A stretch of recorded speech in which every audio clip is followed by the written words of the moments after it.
ਅੱਜ ਦਾ ਜੋ ਪਾਵਨ ਪਵਿੱਤਰ ਦਿਹਾੜਾ ਹੈ, ਆਪਾਂ ਉਸ ਪਾਵਨ ਦਿਹਾੜੇ ਦੇ ਸੰਬੰਧ ਵਿੱਚ ਵਿਚਾਰ ਸਰਵਣ ਕਰਨੇ ਨੇ। ਵੈਸੇ ਤਾਂ ਇਹ ਪੋਹ ਦੇ ਮਹੀਨੇ ਦਾ ਪਹਿਲਾ ਹਫ਼ਤਾ, ਦੂਜਾ ਹਫ਼ਤਾ ਇਹ ਸਤਿਗੁਰੂ ਕਲਗੀਧਰ ਪਾਤਸ਼ਾਹ ਮਹਾਰਾਜ ਜੀ ਦੇ ਜੀਵਨ ਨਾਲ ਸੰਬੰਧ ਰੱਖਦਾ ਹੈ। ਇਹਨਾਂ ਦਿਨਾਂ ਦੇ ਅੰਦਰ ਸਤਿਗੁਰੂ ਪਾਤਸ਼ਾਹ ਮਹਾਰਾਜ ਜੀ ਦੇ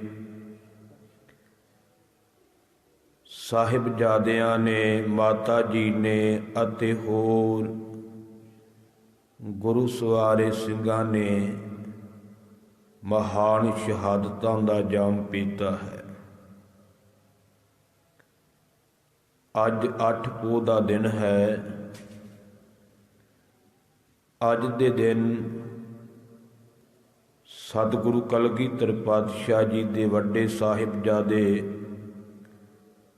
ਬਾਬਾ ਅਜੀਤ ਸਿੰਘ ਜੀ, ਬਾਬਾ ਜੁਝਾਰ ਸਿੰਘ ਜੀ ਅਤੇ 5 ਪਿਆਰਿਆਂ ਵਿੱਚੋਂ 3 ਪਿਆਰੇ ਭਾਈ ਹਿੰਮਤ ਸਿੰਘ ਜੀ, ਭਾਈ ਮੁਹਕਮ ਸਿੰਘ ਜੀ, ਭਾਈ ਸਾਹਿਬ ਸਿੰਘ ਜੀ ਅਤੇ ਹੋਰ ਕਈ ਗੁਰਸਿੱਖ ਸ਼ਹਾਦਤ ਦਾ ਜਾਮ ਪੀ ਗਏ ਸਨ। ਇਸ ਕਰਕੇ ਅੱਜ ਆਪਾਂ ਇਹ ਪ੍ਰਸੰਗ ਵੀ ਸਰਵਣ ਕਰਨਾ ਹੈ। ਆਓ ਸਭ ਤੋਂ ਪਹਿਲਾਂ ਸਤਿਗੁਰਾਂ ਦੇ ਚਰਨਾਂ ਵਿੱਚ ਹਾਜ਼ਰੀ ਲਵਾਈਏ। ਦੋਵੇਂ ਹੱਥ ਜੋੜੋ, ਸਤਿਗੁਰੂ ਪਾਤਸ਼ਾਹ ਜੀ ਦੇ ਚਰਨਾਂ ਵਿੱਚ ਸੀਸ ਝੁਕਾ ਕਰਕੇ ਗੱਜ ਕਰਕੇ ਫਤਿਹ ਬੁਲਾਓ।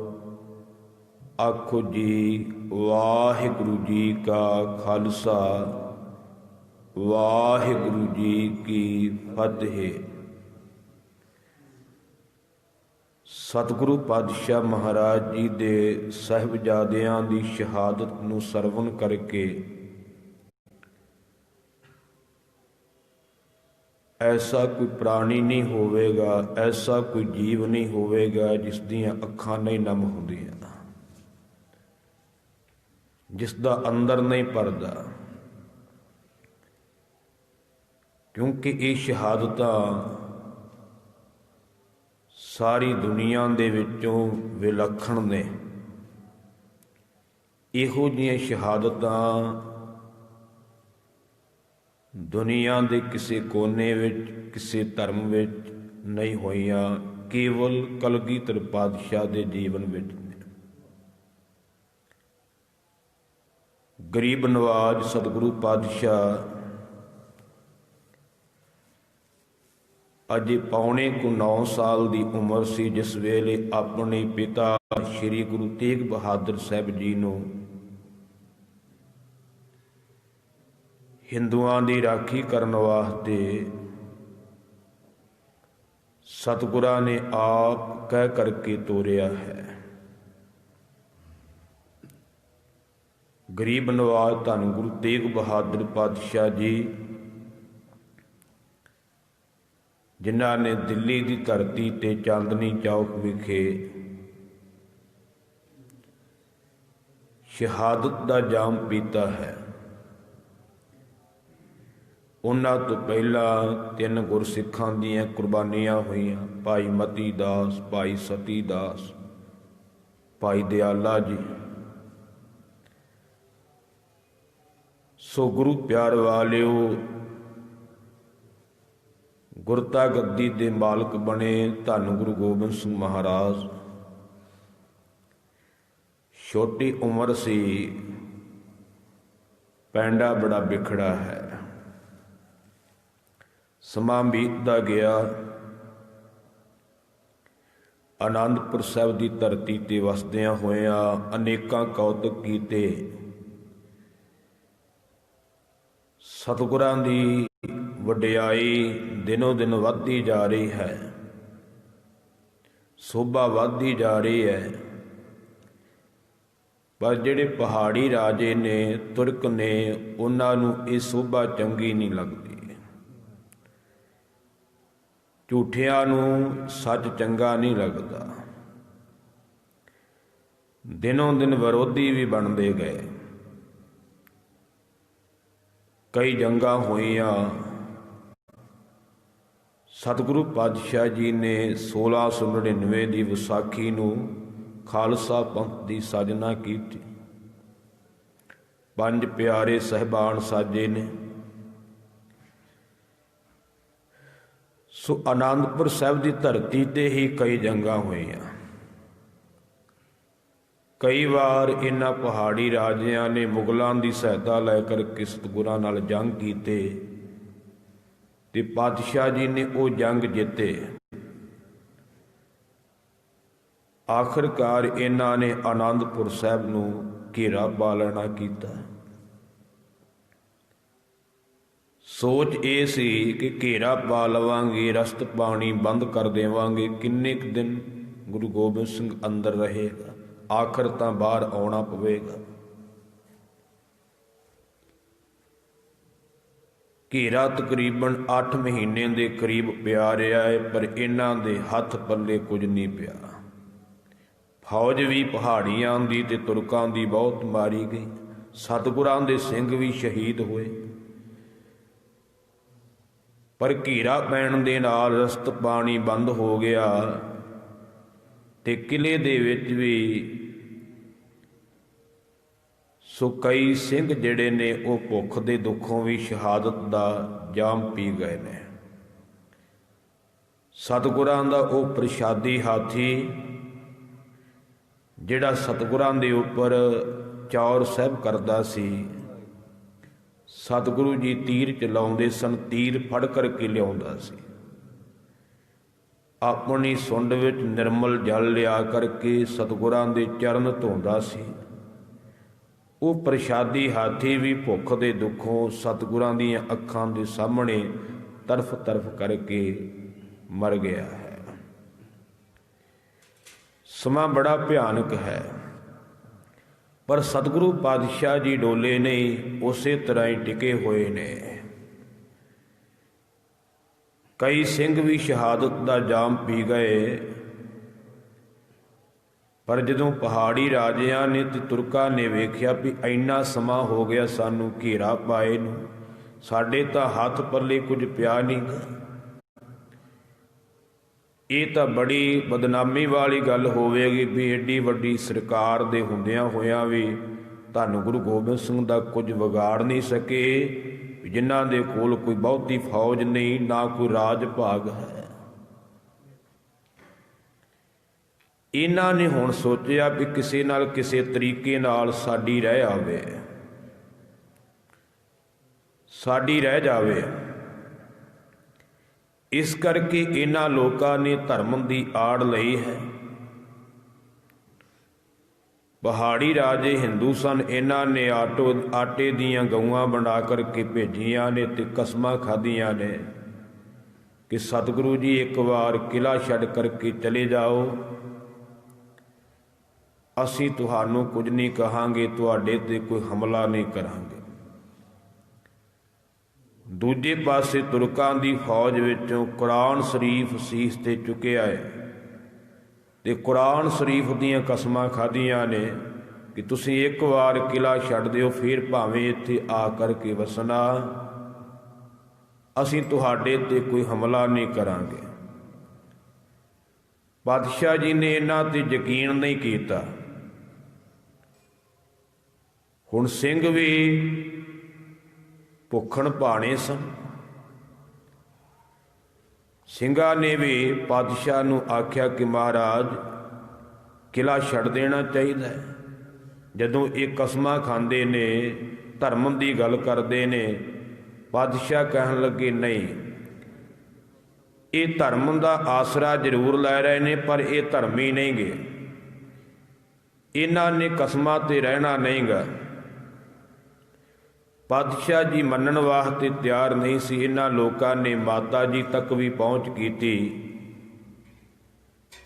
ते गुरु प्यार वालियो,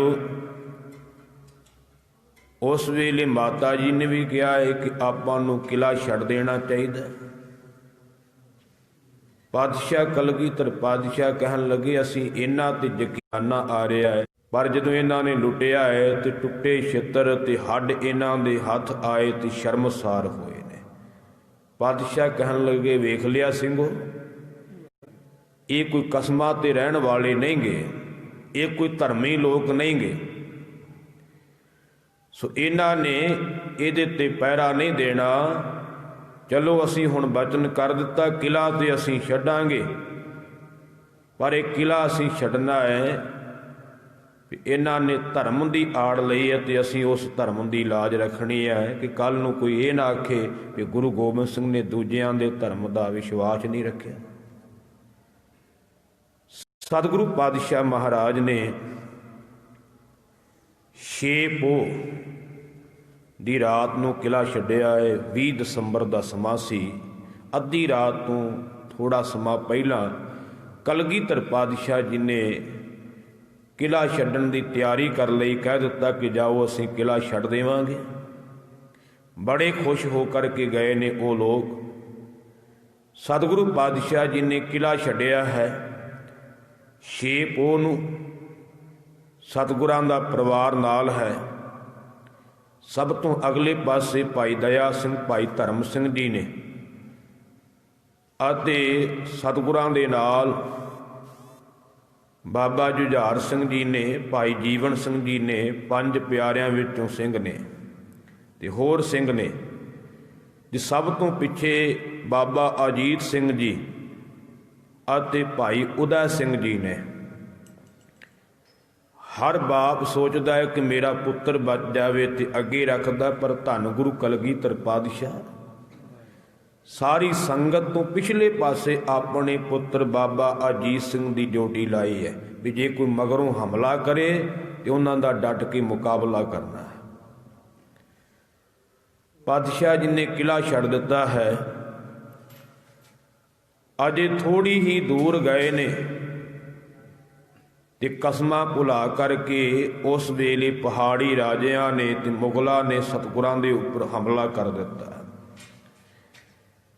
अल्लाह यार खां जोगी लिखता है, बदबख्तों ने जो वादा किया था बिसर गए, ना मर्द कौल करके जुबान से मुकर गए, गोबिंद सिंह के शेर भी फौरन बिफर गए, तलवारें सूत सूत के रण में उतर गए, एक बार मैदान को चौरंग कर दिया, रुस्तम भी आया सामने तो दंग कर दिया। कहते कसमां तू भुला करके पहाड़ियां ते तुरका ने हमला कर दिता है। इधरों गुरु के शेर भी तलवारां खिंच करके वैरियां ते टुट पए ने। बाबा अजीत सिंह जी अते भाई उदय सिंह ते होर सिंघां ने उस वेले तुरकां दा ते पहाड़ी राजियां दा मुकाबला कीता। विद्वानां दी लिखत मुताबक जदों पातशाह जी आनंदपुर किले दे विच सन उदों 10,000 दे करीब सिंह सन पातशाह दे कोल, पर वो शहीद हो चुके। उन्हां विचों सिर्फ 500 दे करीब सिंह सन जदों पातशाह ने किला छड्डिया है। गहगत लड़ाई हुई है। वैरियां दे पैर हिल गए ने। जंग हुंदियां हुंदियां सरसा दे किनारे पहुंच गए ते गुरु प्यार वालियो उस वेले बाबा अजीत सिंह जी दुश्मनां दे घेरे विच ने। सतगुरु पातशाह जी ने बाबा जीवन सिंह नूं हुक्म लाया कि तुसीं जाओ जा करके बाबा अजीत सिंह नूं दुश्मनां दे घेरे विचों कढ करके लियाओ। बाबा जीवन सिंह जी कुछ सिंघां दी फौज लै करके गए ने। गहगत लड़ाई हुई है। वैरियां दे आहू लाए ने। बाबा अजीत सिंह जी नूं ਤਾਂ ਉਸ ਵੇਲੇ ਵੈਰੀਆਂ ਦੇ ਘੇਰੇ ਵਿੱਚੋਂ ਕੱਢ ਲਿਆ ਹੈ। ਪਰ ਉੱਥੇ ਭਾਈ ਉਦੈ ਸਿੰਘ ਜੀ ਸ਼ਹੀਦ ਹੋ ਗਏ ਨੇ ਤੇ ਬਾਬਾ ਜੀਵਨ ਸਿੰਘ ਜੀ ਸ਼ਹੀਦ ਹੋ ਗਏ ਨੇ। ਸੋ ਸਰਸਾ ਦੇ ਕੰਢੇ ਤੇ ਵੀ ਜੰਗ ਹੋਇਆ ਤੇ ਉੱਥੋਂ ਤੱਕ ਜਾਂਦਿਆਂ ਨੂੰ ਅੰਮ੍ਰਿਤ ਵੇਲਾ ਹੋ ਗਿਆ ਸੀ, ਕਿਉਂਕਿ 6 ਪੋਹ ਦੀ ਰਾਤ ਨੂੰ ਕਿਲ੍ਹਾ ਛੱਡਿਆ ਸੀ, ਅੱਧੀ ਰਾਤ ਤੋਂ ਪਹਿਲਾਂ, ਤੇ 7 ਪੋਹ ਦਾ ਅੰਮ੍ਰਿਤ ਵੇਲਾ ਹੋ ਗਿਆ। ਬਾਦਸ਼ਾਹ ਕਹਿਣ ਲੱਗੇ ਭਾਈ ਦਇਆ ਸਿੰਘ ਜੀ ਦੀਵਾਨ ਸਜਾਓ, ਅੰਮ੍ਰਿਤ ਵੇਲਾ ਹੋ ਗਿਆ, ਇਹ ਨਿਤਨੇਮ ਦਾ ਸਮਾਂ ਹੈ। ਭਾਈ ਦਇਆ ਸਿੰਘ ਕਹਿਣ ਲੱਗੇ ਪਾਤਸ਼ਾਹ ਪਿੱਛੇ ਵੈਰੀ ਦਲ ਟਿੱਡੀ ਦਲ ਚੜ੍ਹ ਕਰਕੇ ਆ ਰਿਹਾ ਹੈ, ਤੁਸੀਂ ਦੀਵਾਨ ਸਜਾਉਣ ਦੀ ਗੱਲ ਕਰਦੇ ਹੋ ਨਿਤਨੇਮ ਦੀ। ਪਾਤਸ਼ਾਹ ਕਹਿਣ ਲੱਗੇ ਜੋ ਮਰਜ਼ੀ ਹੋ ਜਾਵੇ, ਇਹ ਸਾਡੀ ਰੂਹ ਦੀ ਖੁਰਾਕ ਹੈ, ਜੇ ਸਾਨੂੰ ਖੁਰਾਕ ਨਾ ਮਿਲੀ ਤੇ ਜੰਗ ਨਹੀਂ ਹੋਵੇਗਾ, ਇਸ ਕਰਕੇ ਨਿਤਨੇਮ ਜ਼ਰੂਰੀ ਹੈ। ਸਰਸਾ ਦੇ ਕੰਢੇ ਤੇ ਪਾਤਸ਼ਾਹ ਜੀ ਨੇ ਉਸ ਵੇਲੇ ਦੀਵਾਨ ਸਜਾਇਆ, ਨਿਤਨੇਮ ਹੋਇਆ, ਆਸਾ ਕੀ ਵਾਰ ਦਾ ਕੀਰਤਨ ਹੋਇਆ। ਇਹ ਸਾਨੂੰ ਇੱਕ ਸਬਕ ਦੇਣਾ ਸੀ, ਸਿਧਾਂਤ ਦੇਣਾ ਸੀ ਕਿ ਸਿੱਖ ਦੀ ਜ਼ਿੰਦਗੀ ਵਿੱਚ ਜਿੰਨਾ ਮਰਜ਼ੀ ਔਖਾ ਸਮਾਂ ਆ ਜਾਵੇ, ਪਰ ਸਿੱਖ ਨੇ ਨਿਤਨੇਮ ਨਹੀਂ ਛੱਡਣਾ। ਇਹ ਸਿਧਾਂਤ ਦੇਣਾ ਸਾਨੂੰ। ਸਰਸਾ ਦੇ ਕੰਢੇ ਤੱਕ ਜਾਂਦਿਆਂ ਹੋਇਆਂ ਅਨੇਕਾਂ ਸਿੰਘਾਂ ਦੀਆਂ ਸ਼ਹਾਦਤਾਂ ਹੋਈਆਂ। ਇਤਿਹਾਸਕਾਰਾਂ ਦੀ ਲਿਖਤ ਮੁਤਾਬਕ ਬਾਬਾ ਜੀਵਨ ਸਿੰਘ ਦੇ 2 ਪੁੱਤਰ ਵੀ ਉੱਥੇ ਸ਼ਹੀਦ ਹੋਏ ਨੇ। ਬਾਬਾ ਜੀਵਨ ਸਿੰਘ ਦੇ 4 ਪੁੱਤਰ ਸਨ, ਭਾਈ ਗੁਰਦਿਆਲ ਸਿੰਘ, ਭਾਈ ਗੁਲਜ਼ਾਰ ਸਿੰਘ, ਭਾਈ ਸੇਵਾ ਸਿੰਘ ਤੇ ਭਾਈ ਸੁੱਖਾ ਸਿੰਘ। ਸੋ ਭਾਈ ਸੇਵਾ ਸਿੰਘ ਤੇ ਭਾਈ ਸੁੱਖਾ ਸਿੰਘ ਇਹ ਵੱਡੇ ਸਨ, ਇਹ ਤਾਂ ਚਮਕੌਰ ਦੀ ਗੜੀ ਵਿੱਚ ਜਾ ਕੇ ਸ਼ਹੀਦ ਹੋਏ ਨੇ। ਪਰ ਭਾਈ ਗੁਰਦਿਆਲ ਸਿੰਘ ਤੇ ਭਾਈ ਗੁਲਜ਼ਾਰ ਸਿੰਘ ਸਰਸਾ ਦੇ ਕੰਢੇ ਤੇ ਹੋਈ ਜੰਗ ਦੇ ਵਿੱਚ ਸ਼ਹਾਦਤ ਦਾ ਜਾਮ ਪੀ ਗਏ ਨੇ। ਬਾਬਾ ਜੀਵਨ ਸਿੰਘ ਦੇ ਪਿਤਾ ਜੀ ਉਹ ਵੀ ਸ਼ਹਾਦਤ ਦਾ ਜਾਮ ਪੀ ਗਏ ਨੇ। ਬਾਬਾ ਜੀਵਨ ਸਿੰਘ ਜੀ ਦੇ ਮਾਤਾ ਜੀ ਉਹ ਵੀ ਉੱਥੇ ਸ਼ਹੀਦ ਹੋ ਗਏ ਨੇ। ਹੁਣ ਜਦੋਂ ਸਰਸਾ ਨੂੰ ਪਾਰ ਕਰਨਾ ਹੈ, 1 ਪੋਹ ਦੀ ਕਕਰੀਲੀ ਰਾਤ ਹੈ, ਅੰਮ੍ਰਿਤ ਵੇਲਾ ਹੋਇਆ ਹੈ ਤੇ ਗੁਰੂ ਪਿਆਰ ਵਾਲਿਓ ਉੱਪਰੋਂ ਮੀਂਹ ਪੈ ਰਿਹਾ ਹੈ ਤੇ ਠੱਕਾ ਵਗ ਰਿਹਾ ਹੈ, ਠੰਡ ਜਿਹੜੀ ਹੱਡਾਂ ਨੂੰ ਚੀਰਦੀ ਜਾ ਰਹੀ ਹੈ, ਐਸੇ ਹਾਲਾਤ ਬਣੇ ਹੋਏ ਨੇ। ਤੇ ਸਰਸਾ ਵੀ ਉਸ ਦਿਨ ਕਹਿੰਦੇ ਨੇ ਕੰਢਿਆਂ ਤੋਂ ਉਛਲ ਕਰਕੇ ਉੱਪਰ ਵਗ ਰਹੀ ਹੈ, ਐਸਾ ਸਮਾਂ ਆਇਆ ਹੈ। ਹੁਣ ਸਰਸਾ ਨੂੰ ਪਾਰ ਕਰਨਾ ਹੈ ਤੇ ਸਰਸਾ ਨੂੰ ਪਾਰ ਕਰਨ ਲੱਗਿਆਂ ਇੱਕ ਵਿਦਵਾਨ ਲਿਖਦਾ ਕਿ ਐਸਾ ਭਾਣਾ ਵਾਪਰ ਗਿਆ। ਉਹ ਲਿਖਦਾ ਹੈ ਸਰਸਾ ਨਦੀ ਤੇ ਵਰਤਿਆ ਇਉਂ ਭਾਣਾ, ਸਿੰਘ ਸਿੰਘਾਂ ਤੋਂ ਬੇਸ਼ੁਮਾਰ ਵਿਛੜੇ, 10ਮ ਪਿਤਾ ਤੋਂ ਵਿਛੜ ਗਈ ਮਾਤ ਗੁਜਰੀ, ਸਿਆਂ ਸਿੰਘ ਤੇ ਸੇਵਾਦਾਰ ਵਿਛੜੇ, ਫਤਿਹ ਸਿੰਘ ਤੇ ਲਾਡਲੇ ਜੋਰਾਵਰ ਸਿੰਘ ਤੋਂ ਵੱਡੇ ਵੀਰ ਅਜੀਤ ਜੁਝਾਰ ਵਿਛੜੇ, ਮਾਣਾ ਮੂਹੀ ਗ੍ਰੰਥ ਤੇ ਲੱਖ ਮੋਹਰਾਂ, ਕਰਕੇ ਨਦੀ ਦੀ ਭੇਂਟ ਦਾ ਤਾਰ ਵਿਛੜੇ, ਰੱਖਿਆ ਗਊ ਗਰੀਬ ਦੀ ਕਰਨ ਵਾਲੀ, ਮੇਰੇ ਹੱਥੋਂ ਨਾ ਮੇਰੀ ਤਲਵਾਰ ਵਿਛੜੇ। ਉੱਥੇ ਇਹ ਭਾਣਾ ਵਾਪਰਿਆ ਜਿੱਥੇ ਅੱਜ ਗੁਰਦੁਆਰਾ ਪਰਿਵਾਰ ਵਿਛੋੜਾ ਸਾਹਿਬ ਬਣਿਆ ਹੈ। ਸਤਿਗੁਰਾਂ ਦੇ ਪਰਿਵਾਰ ਦਾ ਵਿਛੋੜਾ ਪਿਆ ਹੈ।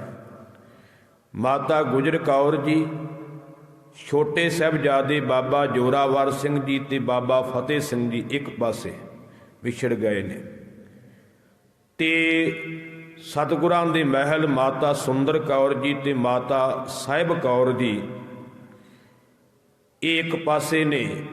ਭਾਈ ਮਣੀ ਸਿੰਘ ਜੀ, ਭਾਈ ਜਵਾਰ ਸਿੰਘ ਜੀ, ਭਾਈ ਧੰਨਾ ਸਿੰਘ ਜੀ ਦੇ ਨਾਲ ਦੋਵੇਂ ਮਾਤਾਵਾਂ ਦਿੱਲੀ ਨੂੰ ਚਲੇ ਗਏ ਨੇ। ਅਤੇ ਇਹ 2 ਹਿੱਸੇ ਹੋ ਗਏ।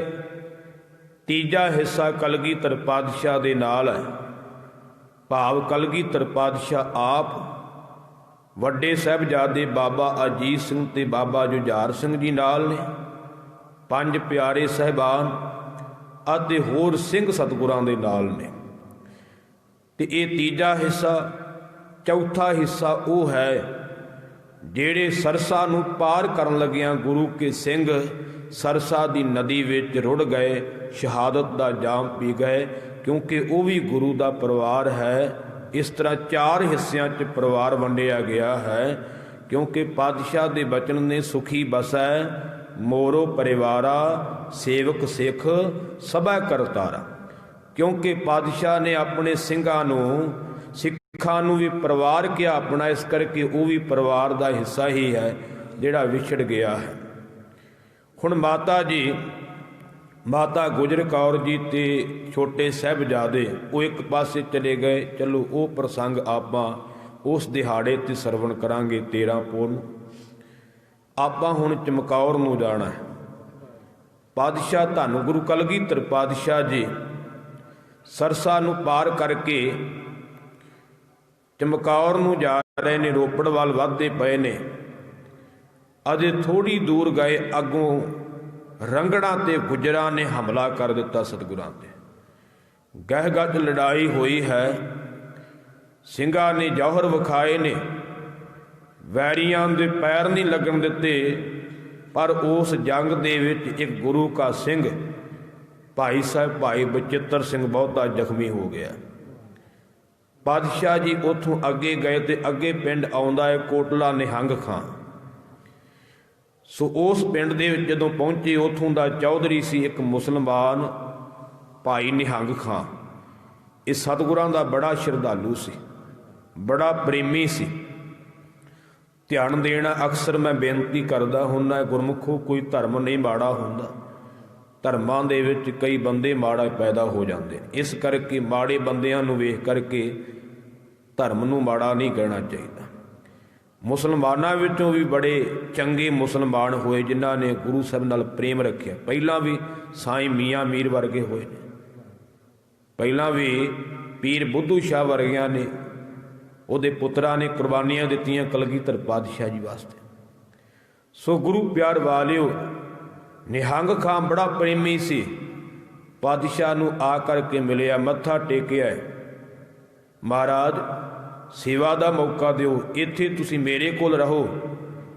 ਪਾਤਸ਼ਾਹ ਕਹਿਣ ਲੱਗੇ, ਨਹੀਂ ਨਿਹੰਗ ਖਾਂ, ਅਸੀਂ ਅੱਗੇ ਜਾਣਾ ਹੈ, ਪਰ ਤੈਨੂੰ ਸੇਵਾ ਦਾ ਮੌਕਾ ਜ਼ਰੂਰ ਦੇਵਾਂਗੇ। ਆ ਲੈ, ਜੇ ਤੂੰ ਸੇਵਾ ਕਰਨੀ ਹੈ, ਸਾਡਾ ਇੱਕ ਸਿੰਘ ਜ਼ਖਮੀ ਹੋਇਆ ਹੈ, ਇਸ ਸਿੰਘ ਨੂੰ ਤੂੰ ਆਪਣੇ ਘਰ ਰੱਖਣਾ ਹੈ, ਇਹਦੀ ਸੇਵਾ ਕਰਨੀ ਹੈ। ਜੇ ਇਹ ਸਿੰਘ ਠੀਕ ਹੋ ਗਿਆ ਤੇ ਸਾਡੇ ਕੋਲ ਪਹੁੰਚਾ ਦੇਵੀਂ, ਤੇ ਜੇ ਇਹ ਸਰੀਰ ਤਿਆਗ ਗਿਆ ਤੇ ਇਹਦੀ ਅੰਤਮ ਕਿਰਿਆ ਨਿਭਾ ਦੇਵੇਂ। ਹੁਣ ਨਿਹੰਗ ਖਾਂ ਦੇ ਘਰੇ ਭਾਈ ਬਚਿੱਤਰ ਸਿੰਘ ਦਾ ਸਰੀਰ ਜ਼ਖਮੀ ਹੋਇਆ ਛੱਡਿਆ ਹੈ ਤੇ ਪਾਤਸ਼ਾਹ ਜੀ ਉੱਥੋਂ ਅੱਗੇ ਚੱਲ ਪਏ ਨੇ। ਥੋੜਾ ਜਿਹਾ ਮੈਂ ਇੱਥੇ ਰੁਕਣਾ ਚਾਹਣਾ ਹੈ, ਕਿਉਂਕਿ ਦੱਸਣਾ ਪਵੇਗਾ ਕਿ ਫਿਰ ਭਾਈ ਬਚਿੱਤਰ ਸਿੰਘ ਨਾਲ ਕੀ ਹੋਇਆ। ਹੁਣ ਨਿਹੰਗ ਖਾਂ ਭਾਈ ਬਚਿੱਤਰ ਸਿੰਘ ਦੇ ਸਰੀਰ ਨੂੰ ਇੱਕ ਕਮਰੇ ਵਿੱਚ ਇੱਕ ਮੰਜੇ ਉੱਪਰ ਲਟਾਇਆ ਹੈ। ਨਿਹੰਗ ਖਾਂ ਦੀ ਇੱਕ ਨੌਜਵਾਨ ਬੇਟੀ ਸੀ ਜਿਸ ਦਾ ਨਾਂ ਸੀ ਮੁਮਤਾਜ। ਆਪਣੀ ਬੇਟੀ ਨੂੰ ਸੇਵਾ ਵਿੱਚ ਲਾਇਆ ਹੈ। ਸਤਿਗੁਰੂ ਪਾਤਸ਼ਾਹ ਜੀ ਤਾਂ ਅੱਗੇ ਚਲੇ ਗਏ। ਉਧਰੋਂ ਸਰਕਾਰ ਨੂੰ ਪਤਾ ਲੱਗਾ ਹੈ ਕਿ ਨਿਹੰਗ ਖਾਂ ਦੇ ਘਰ ਗੁਰੂ ਸਾਹਿਬ ਆਏ ਨੇ, ਜ਼ਰੂਰ ਇੱਥੇ ਕੋਈ ਬਾਗੀ ਛੁਪਿਆ ਹੋਵੇਗਾ, ਕਿਉਂਕਿ ਸਰਕਾਰ ਦੀ ਨਿਗਾਹ ਵਿੱਚ ਸਤਿਗੁਰੂ ਜੀ ਬਾਗੀ ਸਨ, ਸਿੰਘ ਬਾਗੀ ਸਨ। ਉਸੇ ਵੇਲੇ ਇੱਕ ਪੁਲਿਸ ਦਾ ਦਸਤਾ, ਫੌਜ ਦਾ ਦਸਤਾ ਆਇਆ ਹੈ ਨਿਹੰਗ ਖਾਂ ਦੇ ਕੋਲ, ਆਖਿਆ ਤੇਰੇ ਘਰ ਦੀ ਤਲਾਸ਼ੀ ਲੈਣੀ ਹੈ, ਤੇਰੇ ਘਰ ਵਿੱਚ ਬਾਗੀ ਛੁਪੇ ਹੋਏ ਨੇ। ਨਿਹੰਗ ਖਾਂ ਕਹਿਣ ਲੱਗਾ, ਮੇਰੇ ਘਰ ਤਾਂ ਕੋਈ ਬਾਗੀ ਨਹੀਂ, ਪਰ ਜੇ ਤੁਹਾਨੂੰ ਨਹੀਂ ਯਕੀਨ ਤੇ ਤੁਸੀਂ ਤਲਾਸ਼ੀ ਲੈ ਸਕਦੇ। ਨਿਹੰਗ ਖਾਂ ਦੇ ਘਰ ਦੀ ਤਲਾਸ਼ੀ ਲਈ ਹੈ। ਜਦੋਂ ਸਾਰੇ ਪਾਸੇ ਤਲਾਸ਼ੀ ਲੈ ਲਈ, ਜਿਸ ਕਮਰੇ ਦੇ ਵਿੱਚ ਭਾਈ ਬਚਿੱਤਰ ਸਿੰਘ ਦਾ ਸਰੀਰ ਸੀ, ਜਦੋਂ ਉਸ ਪਾਸੇ ਚੱਲੇ ਨੇ, ਨਿਹੰਗ ਖਾਂ ਨੇ ਆਖਿਆ ਇਸ ਕਮਰੇ ਵਿੱਚ ਨਾ ਜਾਇਓ, ਇਸ ਕਮਰੇ ਵਿੱਚ ਮੇਰਾ ਧੀ ਜਵਾਈ ਹੈ। ਧਿਆਨ ਦੇਣਾ, ਕਿੰਨੀ ਕੁ ਭਾਵਨਾ ਗੁਰੂ ਪ੍ਰਤੀ ਹੋਵੇਗੀ। ਆਪਾਂ ਤੇ ਸਿੱਖ ਹੁੰਦਿਆਂ ਹੋਇਆਂ ਵੀ ਇੰਨੀ ਵੱਡੀ ਕੁਰਬਾਨੀ ਨਹੀਂ ਦਿੱਤੀ, ਪਰ ਧਿਆਨ ਦੇਣਾ, ਆਪਾਂ ਨੂੰ ਤੇ ਹੁਣ ਦਾਤ ਮਿਲੀ ਨਾ ਸਿੱਖੀ ਦੀ, ਸਾਡੇ ਤੋਂ ਉਹ ਨਹੀਂ ਸੰਭੀ ਜਾਂਦੀ। ਪਰ ਉਹ ਧੰਨ ਨੇ, ਉਹ ਮੁਸਲਮਾਨ ਵੀਰ ਵੀ ਧੰਨ ਹੈ ਜਿਸ ਨੇ ਇਹ ਬਚਨ ਕਿਹਾ ਕਿ ਇਸ ਕਮਰੇ ਵਿੱਚ ਮੇਰਾ ਧੀ ਜਵਾਈ ਹੈ। ਫੌਜ ਵਾਪਸ ਮੁੜ ਗਈ ਹੈ। ਭਾਈ ਬਚਿੱਤਰ ਸਿੰਘ ਜੀ ਉੱਥੇ ਸਰੀਰ ਤਿਆਗ ਗਏ ਨੇ, ਅੰਤਮ ਕਿਰਿਆ ਨਿਭਾਈ ਗਈ ਹੈ। ਵਿਦਵਾਨ ਲਿਖਦੇ ਨੇ ਕਿ ਬਾਅਦ ਵਿੱਚ ਭਾਈ ਨਿਹੰਗ ਖਾਂ ਨੇ ਆਪਣੀ ਬੇਟੀ ਮੁਮਤਾਜ ਦਾ ਨਿਕਾਹ ਕਰਨਾ ਚਾਹਿਆ, ਵਿਆਹ ਕਰਨਾ ਚਾਹਿਆ, ਤਾਂ ਉਸ ਵੇਲੇ ਬੇਟੀ ਮੁਮਤਾਜ ਨੇ ਇਨਕਾਰ ਕਰ ਦਿੱਤਾ। ਆਖਿਆ ਅੱਬਾ ਜਾਨ, ਪਿਤਾ ਜਾਨ, ਮੈਂ ਨਿਕਾਹ ਨਹੀਂ ਕਰਾਉਣਾ ਕਿਉਂਕਿ ਮੇਰਾ ਨਿਕਾਹ ਹੋ ਚੁੱਕਾ ਹੈ। ਆਖਿਆ ਬੇਟੀ ਕਦੋਂ? ਆਖਿਆ ਅੱਬਾ ਜਾਨ, ਜਿਸ ਦਿਨ ਤੁਸੀਂ ਆਖਿਆ ਸੀ ਕਿ ਇਸ ਕਮਰੇ ਵਿੱਚ ਨਾ ਜਾਇਓ, ਇਸ ਕਮਰੇ ਵਿੱਚ ਮੇਰਾ ਧੀ ਜਵਾਈ ਹੈ, ਮੈਂ ਤਾਂ ਉਸ ਦਿਨ ਹੀ ਬਚਿੱਤਰ ਸਿੰਘ ਨੂੰ ਆਪਣਾ ਪਤੀ ਮੰਨ ਲਿਆ ਸੀ ਤੇ ਉਹਨੂੰ ਪਤੀ ਸਮਝ ਕਰਕੇ ਉਹਦੀ ਸੇਵਾ ਕੀਤੀ ਹੈ। ਉਹ ਸ਼ਹੀਦ ਹੋ ਗਿਆ, ਇਸ ਕਰਕੇ ਮੈਂ ਇੱਕ ਸ਼ਹੀਦ ਸਿੰਘ ਦੀ ਪਤਨੀ ਹਾਂ। ਹੁਣ ਮੈਂ ਨਿਕਾਹ ਨਹੀਂ ਕਰਾਉਣਾ, ਇਸੇ ਤਰ੍ਹਾਂ ਜੀਵਨ ਬਤੀਤ ਕਰਨਾ।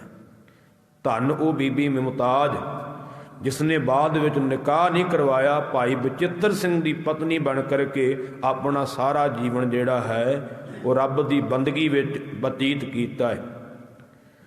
ਸਤਿਗੁਰੂ ਪਾਤਸ਼ਾਹ ਮਹਾਰਾਜ ਉੱਥੋਂ ਅੱਗੇ ਚਲੇ ਗਏ। ਅੱਗੇ ਜਿੱਥੇ ਗੁਰਦੁਆਰਾ ਭੱਠਾ ਸਾਹਿਬ ਬਣਿਆ, ਸ਼ਾਇਦ ਤੁਸੀਂ ਦਰਸ਼ਨ ਕੀਤੇ ਹੋਣਗੇ, ਉੱਥੇ ਚੱਲ ਕਰਕੇ ਪਾਤਸ਼ਾਹ ਜੀ ਗਏ। ਜਾ ਕਰਕੇ ਕਿਹਾ ਕਿ ਅਸੀਂ ਇੱਥੇ ਕੁਝ ਸਮਾਂ ਠਹਿਰਨਾ, ਕੋਈ ਜਗ੍ਹਾ। ਤੇ ਉਸ ਭੱਠੇ ਵਾਲੇ ਨੇ ਆਖਿਆ ਵੀ ਇਹ ਭੱਠਾ ਹੀ ਹੈ, ਹੋਰ ਤਾਂ ਕੋਈ ਜਗ੍ਹਾ ਨਹੀਂ। ਮਖੌਲ ਵਿੱਚ ਬਚਨ ਕੀਤਾ ਸੀ। ਪਾਤਸ਼ਾਹ ਜੀ ਘੋੜੇ ਤੇ ਚੜੇ ਚੜਾਏ ਹੀ, ਘੋੜਾ ਅੱਗੇ ਖੜਿਆ ਹੈ। ਜਦੋਂ ਘੋੜੇ ਨੇ ਅਗਲੇ ਪੌੜ ਭੱਠੇ ਤੇ ਰੱਖੇ ਨੇ ਤੇ ਉਹ ਭਖਦਾ ਹੋਇਆ ਭੱਠਾ ਵੀ ਸੀਤਲ ਠੰਡਾ ਹੋ ਗਿਆ ਹੈ। ਉੱਥੇ ਅੱਜ ਗੁਰਦੁਆਰਾ ਭੱਠਾ ਸਾਹਿਬ ਬਣਿਆ ਹੋਇਆ। ਉੱਥੋਂ ਪਾਤਸ਼ਾਹ ਜੀ ਚਲਦਿਆਂ ਚਲਦਿਆਂ ਚਮਕੌਰ ਦੀ ਧਰਤੀ ਤੇ ਪਹੁੰਚੇ। 7 ਪੋਹ ਦੀ ਸ਼ਾਮ ਪੈ ਚੁੱਕੀ ਸੀ। 21 ਦਸੰਬਰ ਦਾ ਦਿਨ ਸੀ ਜਿਹੜਾ ਕੱਲ ਲੰਘ ਚੁੱਕਾ ਹੈ। 7 ਪੋਹ ਦੀ ਸ਼ਾਮ ਨੂੰ ਪਾਤਸ਼ਾਹ ਜੀ ਚਮਕੌਰ ਪਹੁੰਚੇ ਨੇ ਤੇ ਸੰਧਿਆ ਦਾ ਦੀਵਾਨ ਉੱਥੇ ਇੱਕ ਬਾਗ ਦੇ ਵਿੱਚ ਸਜਾਇਆ ਹੈ ਤੇ ਰਹਿ ਰਾਸ ਦਾ ਪਾਠ ਹੋਇਆ ਹੈ। ਤੇ ਸਿੱਖ ਜਿਹੜੇ ਭੁੱਖਣ ਭਾਣੇ ਨੇ, ਉਸ ਦਿਨ ਵੀ ਕੋਈ ਛਕਣ ਵਾਸਤੇ ਪਦਾਰਥ ਨਹੀਂ ਮਿਲੇ, ਭੁੱਖਣ ਭਾਣੇ ਸਿੰਘ ਨੇ। ਕਈ ਦਿਨਾਂ ਦਾ ਉਨੀਂਦਰਾ ਵੀ ਹੈ। ਉੱਥੇ ਹੀ ਹੁਣ ਗੜੀ ਦਾ ਮਾਲਕ ਬੁੱਧੀ ਚੰਦ ਚੱਲ ਕਰਕੇ ਆਉਂਦਾ, ਜਿਸ ਦਾ ਨਾਮ ਵਿਦਵਾਨਾਂ ਨੇ ਗਰੀਬੂ ਕਰਕੇ ਵੀ ਲਿਖਿਆ। ਦੂਜਾ ਭਰਾ ਜਿਹੜਾ ਸੁੱਧੀ ਚੰਦ ਸੀ, ਉਹਨੇ ਤੇ ਡਰਦੇ ਨੇ ਇਨਕਾਰ ਕਰ ਦਿੱਤਾ ਸੀ, ਸਤਿਗੁਰਾਂ ਨੂੰ ਮਿਲਣ ਵਾਸਤੇ ਨਹੀਂ ਆਇਆ ਸੀ। ਸਤਿਗੁਰਾਂ ਨੇ ਸੁਨੇਹਾ ਵੀ ਭੇਜਿਆ ਸੀ, ਕਹਿਣ ਲੱਗਾ ਮੇਰੇ ਕੋਲ ਕੋਈ ਧਨ ਨਹੀਂਗਾ ਤੇ ਖਾਲੀ ਹੱਥ ਮੈਂ ਕਿਵੇਂ ਜਾਵਾਂ ਗੁਰੂ ਸਾਹਿਬ ਦੇ ਕੋਲ। ਪਾਤਸ਼ਾਹ ਨੇ ਸਿੰਘ ਨੂੰ ਭੇਜਿਆ ਸੀ ਮਾਇਆ ਦੇ ਕੇ ਵੀ, ਪਰ ਉਹ ਤਾਂ ਬਹਾਨੇ ਬਣਾਉਂਦਾ ਸੀ ਆਉਣ ਦੇ, ਪਰ ਪਾਤਸ਼ਾਹ ਦੇ ਕੋਲ ਆਇਆ ਨਹੀਂ, ਵਹੇਲੀ ਦੇਣ ਤੋਂ ਵੀ ਇਨਕਾਰ ਕਰ ਦਿੱਤਾ ਸੀ। ਉਸ ਵੇਲੇ ਗੁਰੂ ਪਿਆਰ ਵਾਲੇ ਉਸੇ ਦਾ ਭਰਾ ਭਾਈ ਬੁੱਧੀ ਚੰਦ ਸਤਿਗੁਰਾਂ ਦੇ ਚਰਨਾਂ ਵਿੱਚ ਆਇਆ ਤੇ ਆ ਕਰਕੇ ਮੱਥਾ ਟੇਕਿਆ ਤੇ ਹੱਥ ਜੋੜੇ ਆਖਿਆ, ਪਾਤਸ਼ਾਹ ਹਵੇਲੀ ਸਾਡੀ ਦੋਨਾਂ ਭਰਾਵਾਂ ਦੀ, ਜਿੰਨਾ ਉਹਦਾ ਹੱਕ ਹੈ ਉਹਨਾਂ ਮੇਰਾ ਵੀ ਹੈ। ਆਪ ਜੀ ਚੱਲੋ ਤੇ ਉੱਥੇ ਜਾ ਕਰਕੇ ਚਰਨ ਪਾਓ, ਉੱਥੇ ਜਾ ਕਰਕੇ ਰਹੋ। ਉਸ ਦੀ ਬੇਨਤੀ ਨੂੰ ਪ੍ਰਵਾਨ ਕਰਦਿਆਂ ਹੋਇਆਂ ਉੱਥੋਂ ਚੱਲ ਕਰਕੇ ਪਾਤਸ਼ਾਹ ਜੀ 7 ਪੋਹ ਦੀ ਰਾਤ ਹਵੇਲੀ ਵਿੱਚ ਪਹੁੰਚੇ, ਜਿਹਨੂੰ ਆਪਾਂ ਅੱਜ ਕੱਚੀ ਗੜੀ ਕਹਿੰਦੇ ਹਾਂ। ਉਹ ਕੱਚੀ ਗੜੀ ਇੱਕ ਕੱਚੀ ਹਵੇਲੀ ਸੀ। ਸੋ ਗੁਰੂ ਪਿਆਰ ਵਾਲੇ ਕੋਈ ਬਹੁਤਾ ਵੱਡਾ ਕਿਲਾ ਨਹੀਂ ਸੀ। ਤੁਸੀਂ 4 ਸਾਹਿਬਜ਼ਾਦੇ ਫਿਲਮ ਦੇਖੀ ਹੋਵੇਗੀ, ਐਨੀਮੇਸ਼ਨ ਫਿਲਮ ਬਣੀ ਹੋਈ ਹੈ, ਸੋ ਧਿਆਨ ਦੇਣਾ। ਉਹਦੇ ਵਿੱਚ ਜਿਹੜੀ ਗੜੀ ਦਿਖਾਈ ਆ ਤੇ ਉਹ ਤਾਂ ਇੱਕ ਚਿੱਤਰਕਾਰੀ ਨਾਲ ਬੜੀ ਸੁੰਦਰ ਬਣਾਈ ਹੋਈ, ਵੇਖਣ ਨੂੰ ਜਾਪਦਾ ਪਤਾ ਨਹੀਂ ਕਿੱਡਾ ਕੁ ਵੱਡਾ ਕਿਲਾ ਹੋਵੇਗਾ, ਪਰ ਇਸ ਤਰ੍ਹਾਂ ਦੀ ਨਹੀਂ ਸੀ। ਉਹ ਇੱਕ ਕੱਚੀ ਹਵੇਲੀ ਸੀ ਤੇ ਉੱਪਰ ਇੱਕ ਚੁਬਾਰਾ ਪਾਇਆ ਹੋਇਆ ਸੀ। ਧਿਆਨ ਦੇਣਾ। ਸਤਿਗੁਰੂ ਪਾਤਸ਼ਾਹ ਉਸ ਗੜੀ ਦੇ ਵਿੱਚ ਪਹੁੰਚੇ ਨੇ। ਜਦੋਂ ਉਸ ਗੜੀ ਦੇ ਵਿੱਚ ਜਾ ਕਰਕੇ ਪਹੁੰਚੇ ਨੇ ਤੇ ਉੱਥੇ ਸਿੰਘ ਕੁਝ ਧਰਤੀ ਤੇ ਲੇਟ ਗਏ।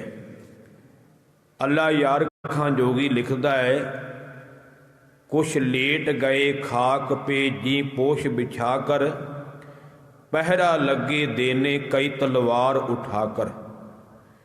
ਜੀ ਪੋਸ਼ ਇੱਕ ਕੱਪੜਾ ਹੈ, ਇਹ ਫਾਰਸੀ ਦਾ ਸ਼ਬਦ ਹੈ। ਜਦੋਂ ਘੋੜੇ ਤੇ ਕਾਠੀ ਪਾਈ ਜਾਂਦੀ ਹੈ ਨਾ, ਤੇ ਘੋੜੇ ਤੇ ਕਾਠੀ ਪਾਉਣ ਤੋਂ ਪਹਿਲਾਂ ਜਿਹੜਾ ਘੋੜੇ ਦੇ ਸਰੀਰ ਉੱਪਰ ਕੱਪੜਾ ਪਾਈਦਾ ਉਹਨੂੰ ਜੀ ਪੋਸ਼ ਕਹਿੰਦੇ ਨੇ ਫਾਰਸੀ ਵਿੱਚ। ਕਾਠੀ ਦੇ ਥੱਲੇ ਜਿਹੜਾ ਕੱਪੜਾ ਪਾਇਆ ਜਾਂਦਾ ਹੈ। ਕੁਛ ਲੇਟ ਗਏ ਖਾਕ ਪੇ, ਖਾਕ ਮਿੱਟੀ ਨੂੰ ਕਹਿੰਦੇ, ਮਿੱਟੀ ਦੇ ਉੱਪਰ ਹੀ ਜੀ ਪੋਸ਼ ਵਿਛਾ ਕਰ, ਉਹ ਘੋੜੇ ਦੇ ਉੱਪਰ ਪਾਉਣ ਵਾਲਾ ਕੱਪੜਾ ਵਿਛਾ ਕਰਕੇ। ਹੁਣ ਉੱਥੇ ਕਿਹੜਾ ਥੱਲੇ ਵਿਛਾਉਣ ਵਾਸਤੇ ਗਦਲੇ ਸੀ, ਵਿਛਾਉਣੇ ਸੀ, ਨਾ ਕੋਈ ਉੱਪਰ ਲੈਣ ਵਾਸਤੇ ਕੱਪੜਾ ਸੀ। ਕੁਛ ਲੇਟ ਗਏ ਖਾਕ ਪੇ ਜੀ ਪੋਸ਼ ਵਿਛਾ ਕਰ, ਪਹਿਰਾ ਲੱਗੇ ਦੇਨੇ ਕਈ ਤਲਵਾਰ ਉਠਾ ਕਰ। ਕਈ ਸਿੰਘ ਪਹਿਰਾ ਦੇਣ ਲੱਗੇ ਨੇ ਤਲਵਾਰ ਹੱਥ ਵਿੱਚ ਪਕੜ ਕਰਕੇ। ਗੋਬਿੰਦ ਭੀ ਸ਼ਬ ਬਾਸ਼ ਹੋਏ ਖੇਮੇ ਮੇ ਜਾ ਕਰ। ਸਿੰਘਾਂ ਨੇ ਕਲਗੀਧਰ ਪਾਤਸ਼ਾਹ ਵਾਸਤੇ ਇੱਕ ਛੋਟਾ ਜਿਹਾ ਆਸਨ ਬਣਾਇਆ ਸੀ। ਹੁਣ ਉੱਥੇ ਹੋਰ ਤਾਂ ਕੁਝ ਨਹੀਂ ਸੀ ਹੈਗਾ, ਪਰ ਸਿੰਘਾਂ ਕੋਲ ਜਿਹੜੇ ਵਾਧੂ ਕੱਪੜੇ ਸੀ ਉਹਦਾ ਤੰਬੂ ਬਣਾਇਆ, ਇੱਕ ਛੋਟਾ ਜਿਹਾ ਗਦੇਲਾ ਕੱਪੜੇ ਵਿਛਾ ਵਿਛਾ ਕਰਕੇ ਸਤਿਗੁਰਾਂ ਵਾਸਤੇ ਵਿਛਾਉਣਾ ਬਣਾਇਆ ਹੈ ਸਤਿਕਾਰ ਵਜੋਂ, ਵੀ ਵੱਖਰਾ ਹੋਣਾ ਚਾਹੀਦਾ ਪਾਤਸ਼ਾਹ ਦਾ ਆਸਨ। ਆਪਣੇ ਹਿਸਾਬ ਨਾਲ ਉਹਨਾਂ ਨੇ ਆਸਨ ਬਣਾਇਆ ਹੈ। ਅੱਲਾ ਯਾਰ ਖਾਂ ਜੋਗੀ ਲਿਖਦਾ ਹੈ, ਗੋਬਿੰਦ ਭੀ ਸ਼ਬ ਬਾਸ਼ ਹੋਏ ਖੇਮੇ ਮੇ ਜਾ ਕਰ। ਪਾਤਸ਼ਾਹ ਜੀ ਉਸ ਤੰਬੂ ਵਿੱਚ ਗਏ ਨੇ। ਦੇਖਾ ਤੂੰ ਵਹਾਂ ਬੈਠੇ ਹੈ ਗਰਦਨ ਕੋ ਝੁਕਾ ਕਰ। ਕਹਿੰਦੇ ਦੇਖਾ ਤੇ ਉੱਥੇ ਸੀਸ ਝੁਕਾ ਕਰਕੇ ਪਾਤਸ਼ਾਹ ਜੀ ਬੈਠੇ ਨੇ। ਫਿਰ ਉਹ ਕਹਿੰਦਾ ਹੈ ਕਿ ਦੁਨੀਆ ਦੇ ਲੋਕੋ ਕਿਤੇ ਭੁਲੇਖਾ ਨਾ ਖਾ ਜਾਇਓ, ਕਿਉਂਕਿ ਗਰਦਨ ਝੁਕਾ ਕੇ ਜਦੋਂ ਕੋਈ ਬੈਠਦਾ ਤੇ ਉਹਦਾ ਅਰਥ ਇਹ ਵੀ ਲਿਆ ਜਾਂਦਾ ਕਿ ਬੰਦਾ ਦੁਖੀ ਹੋਇਆ ਬੈਠਾ ਹੈ। ਪਰ ਕਹਿੰਦੇ ਐਸਾ ਨਹੀਂਗਾ। ਪਾਤਸ਼ਾਹ ਜੀ ਆਪਣੀ ਮੌਜ ਵਿੱਚ ਸੀਸ ਝੁਕਾ ਕਰਕੇ ਬੈਠੇ, ਪਰ ਉਹ ਸੀਸ ਦੁੱਖ ਵਿੱਚ ਨਹੀਂ ਝੁਕਿਆ, ਉਹ ਸੀਸ ਅਕਾਲ ਪੁਰਖ ਦੇ ਚਰਨਾਂ ਵਿੱਚ ਝੁਕਿਆ ਹੋਇਆ ਹੈ। ਤੇ ਅਗਲੇ ਬੋਲਨੇ ਵਾਹਿਗੁਰੂ ਵਾਹਿਗੁਰੂ ਹੈ ਮੂੰਹ ਸੇ ਨਿਕਲਤਾ, ਹੈ ਤੂੰ ਹੀ ਤੂੰ ਹੈ ਮੂੰਹ ਸੇ ਨਿਕਲਤਾ। ਸਤਿਗੁਰਾਂ ਦੇ ਮੁਖੋਂ ਇੱਕੋ ਹੀ ਸ਼ਬਦ ਉਚਾਰਨ ਹੋ ਰਿਹਾ ਹੈ, ਵਾਹਿਗੁਰੂ ਵਾਹਿਗੁਰੂ। ਤੇ ਕਦੇ ਵਜਦ ਵਿੱਚ ਜਾਂਦੇ ਨੇ, ਕਹਿੰਦੇ ਨੇ ਤੂੰ ਹੀ ਤੂੰ। ਇਉਂ ਉਹਨਾਂ ਦੇ ਮੁਖ ਦੇ ਵਿੱਚੋਂ ਇਹ ਸ਼ਬਦ ਨਿਕਲ ਰਹੇ ਨੇ। ਅਗਲੇ ਬਚਨ ਯੋਗੀ ਜੀ ਨੇ ਲਿਖੇ ਨੇ, ਕਹਿੰਦੇ ਮੈਂ ਹੈਰਾਨ ਹੁੰਦਾ, ਦੁਨੀਆ ਦੇ ਅੰਦਰ ਬੜੇ ਰਹਿਬਰ ਆਏ, ਸਤਿਕਾਰਯੋਗ ਨੇ, ਪਰ ਜਿੰਨਾ ਪਿਆਰ ਕਲਗੀਧਰ ਪਾਤਸ਼ਾਹ ਜੀ ਨੇ ਆਪਣੇ ਸਿੰਘਾਂ ਨਾਲ ਕੀਤਾ, ਇਹੋ ਜਿਹਾ ਪਿਆਰ ਕੋਈ ਰਹਿਬਰ ਨਹੀਂ ਕਰ ਸਕਿਆ। ਉਹਨਾਂ ਨੇ ਬੜਾ ਕਮਾਲ ਦਾ ਨਕਸ਼ਾ ਬੰਨਿਆ ਹੈ ਕਲਗੀਧਰ ਪਾਤਸ਼ਾਹ ਦੇ ਪਿਆਰ ਦਾ, ਜੋ ਸਿੰਘਾਂ ਨਾਲ ਪਿਆਰ ਕੀਤਾ। ਅਗਲੇ ਬੰਦ ਵਿੱਚ ਉਹ ਲਿਖਦੇ ਨੇ, ਪਹਿਰੇ ਪੇ ਜਵਾਂ ਅਕਸਰ ਊਂਘ ਤੇ ਨਜ਼ਰ ਆਏ। ਜਿਹੜੇ ਪਹਿਰੇ ਤੇ ਸੀ, ਕੁਝ ਤੇ ਸੌਂ ਗਏ ਸਿੰਘ, ਸਤਿਗੁਰਾਂ ਦੇ ਲਾਲ ਵੀ ਸੁੱਤੇ ਨੇ, ਸੋ ਕੁਝ ਸਿੰਘ ਵੀ ਸੁੱਤੇ ਨੇ।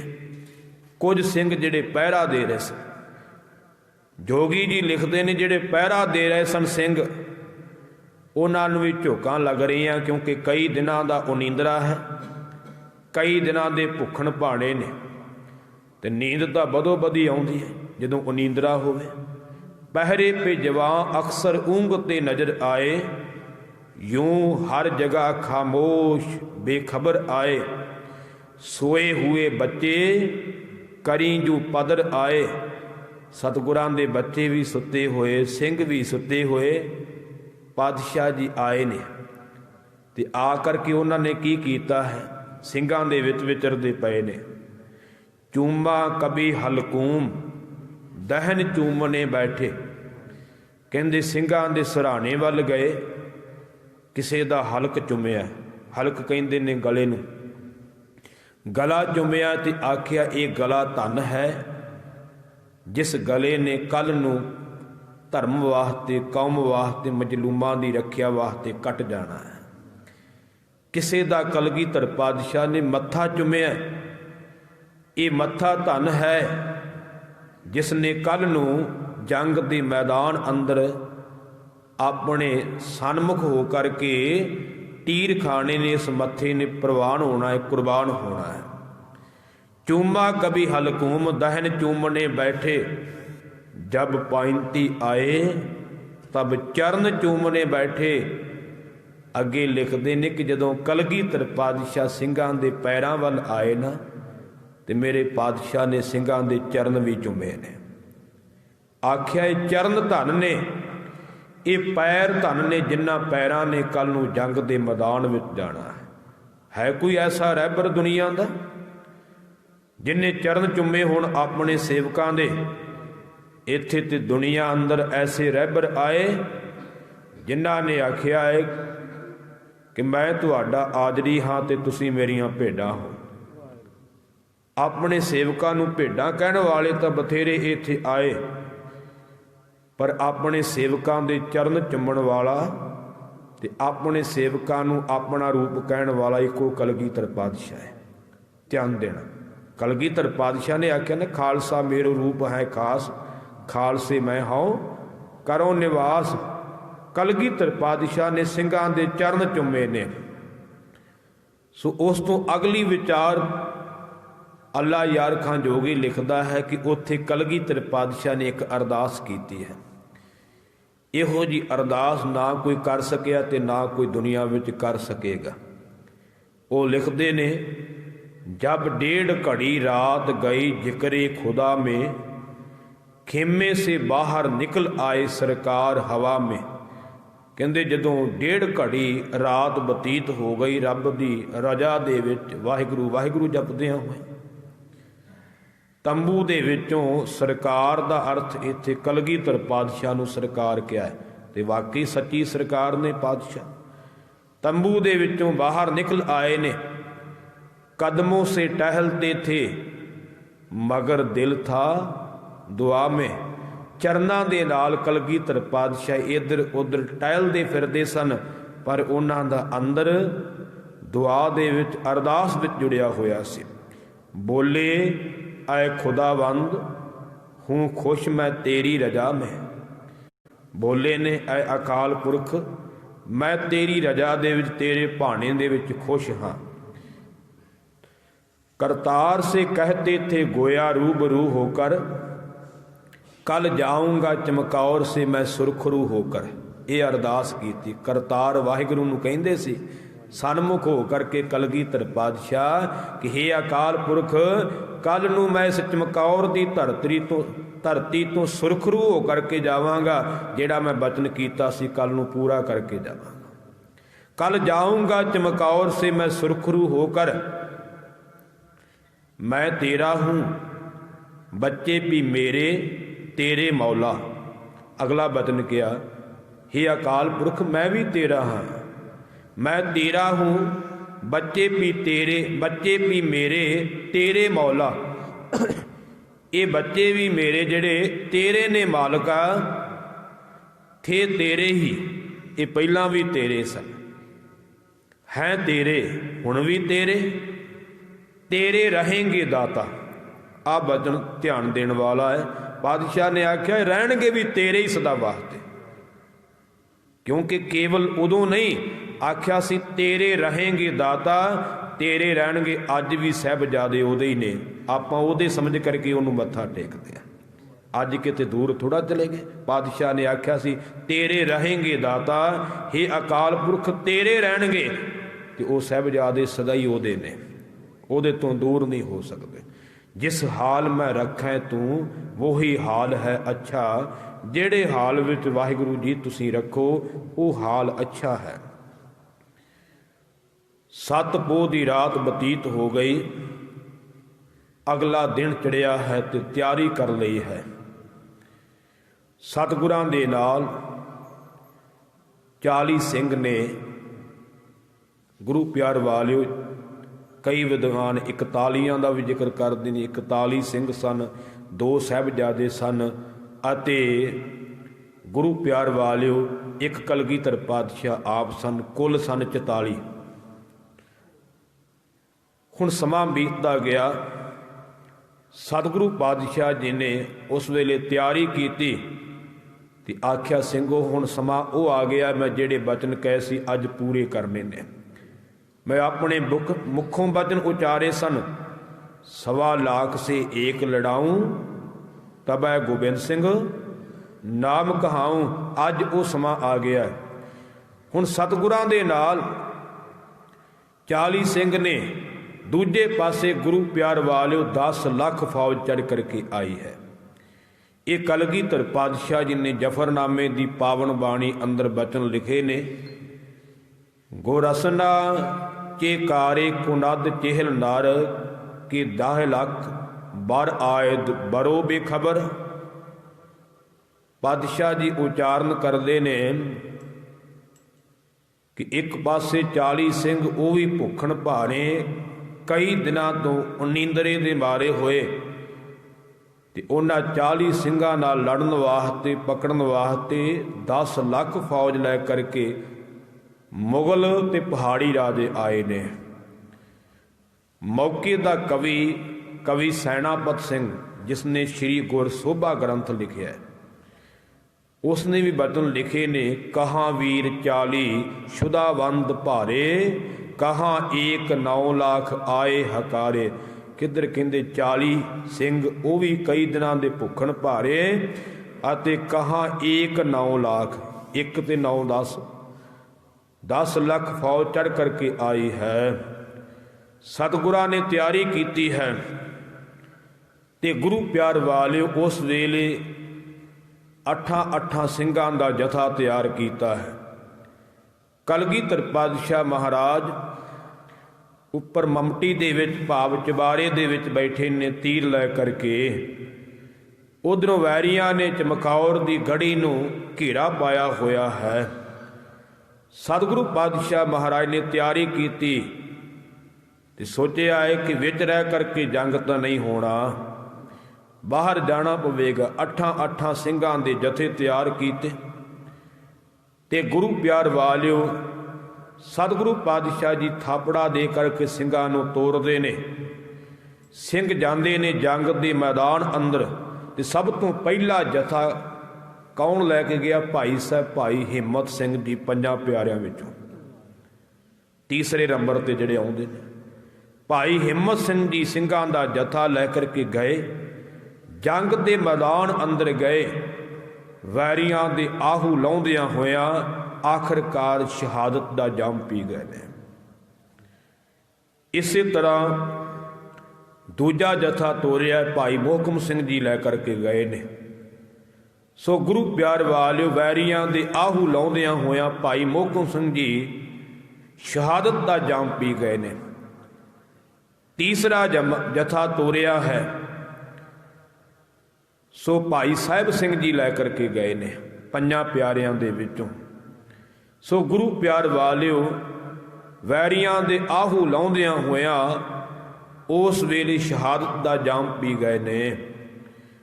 ਭਾਈ ਸਾਹਿਬ ਭਾਈ ਦਇਆ ਸਿੰਘ ਸੋਚਦੇ ਨੇ ਵੀ ਇਹ ਕੀ ਭਾਣਾ ਵਾਪਰ ਰਿਹਾ। ਮਨ ਵਿੱਚ ਵਿਚਾਰ ਆਇਆ ਹੈ ਕਿ ਸਤਿਗੁਰਾਂ ਨੂੰ ਬੇਨਤੀ ਕਰੀਏ ਕਿ ਤੁਸੀਂ ਆਪਣੇ ਸਾਹਿਬਜ਼ਾਦਿਆਂ ਨੂੰ ਨਾਲ ਲੈ ਕਰਕੇ ਇੱਥੋਂ ਚਲੇ ਜਾਓ। ਇਉਂ ਵਿਚਾਰ ਬਣਾਈ ਸੀ ਭਾਈ ਦਇਆ ਸਿੰਘ ਨੇ, ਤੇ ਸਤਿਗੁਰੂ ਪਾਤਸ਼ਾਹ ਮਹਾਰਾਜ ਦੇ ਕੋਲ ਚੱਲ ਕਰਕੇ ਆਏ, ਮੱਥਾ ਟੇਕਿਆ ਤੇ ਹੱਥ ਜੋੜ ਕਰਕੇ ਬੇਨਤੀ ਕਰਨ ਲੱਗੇ, ਸੱਚੇ ਪਾਤਸ਼ਾਹ ਸਾਡੀ ਬੇਨਤੀ ਹੈ ਕਿ ਇੱਥੇ ਕੌਮ ਦਾ ਨੁਕਸਾਨ ਬੜਾ ਹੋ ਰਿਹਾ, ਫੌਜ ਬਹੁਤੀ ਹੈ, ਤੇ ਪਾਤਸ਼ਾਹ ਜੀ ਅਸੀਂ ਸ਼ਹੀਦੀਆਂ ਪਾਵਾਂਗੇ, ਤੁਸੀਂ ਆਪਣੇ ਸਾਹਿਬਜ਼ਾਦਿਆਂ ਨੂੰ ਨਾਲ ਲੈ ਕਰਕੇ ਇਸ ਗੜੀ ਵਿੱਚੋਂ ਚਲੇ ਜਾਓ। ਪਾਤਸ਼ਾਹ ਕਹਿਣ ਲੱਗੇ, ਭਾਈ ਦਇਆ ਸਿੰਘ ਇਹ ਕੀ ਕਹਿ ਰਿਹਾ ਹੈ? ਮੇਰੇ ਪੁੱਤਰ ਕੇਵਲ ਅਜੀਤ ਸਿੰਘ ਤੇ ਜੁਝਾਰ ਸਿੰਘ ਨਹੀਂ ਗਏ, ਤੁਸੀਂ ਵੀ ਮੇਰੇ ਓਨੇ ਹੀ ਪੁੱਤਰ ਹੋ। ਮੇਰੇ ਵਾਸਤੇ ਸਾਰੇ ਸਿੰਘ ਇੱਕੋ ਜਿਹੇ ਨੇ। ਮੇਰੇ ਵਾਸਤੇ ਜਿਹੋ ਜੇ ਭਾਈ ਦਇਆ ਸਿੰਘ ਜੀ ਤੁਸੀਂ ਹੋ, ਉਹੋ ਜੀ ਮੇਰੇ ਵਾਸਤੇ ਭਾਈ ਅਜੀਤ ਸਿੰਘ ਜੀ ਨੇ, ਜੁਝਾਰ ਸਿੰਘ ਜੀ ਨੇ।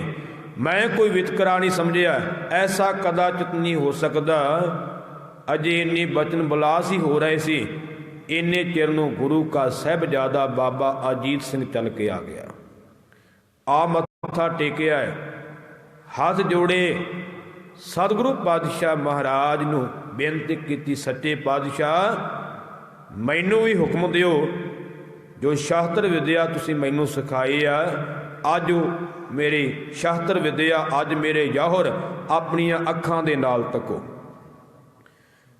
ਜਿਹੜਾ ਬਚਨ ਕੀਤਾ ਬਾਬਾ ਅਜੀਤ ਸਿੰਘ ਜੀ ਨੇ, ਉਹਦੇ ਬਾਰੇ ਇੱਕ ਵਿਦਵਾਨ ਹੋਇਆ ਹੈ ਮਿਰਜ਼ਾ ਅਬਦੁਲ ਗਨੀ ਖਾਂ, ਉਹਨੇ ਇੱਕ ਕਿਤਾਬ ਲਿਖੀ ਹੈ ਜੌਹਰੇ ਤੇਗ।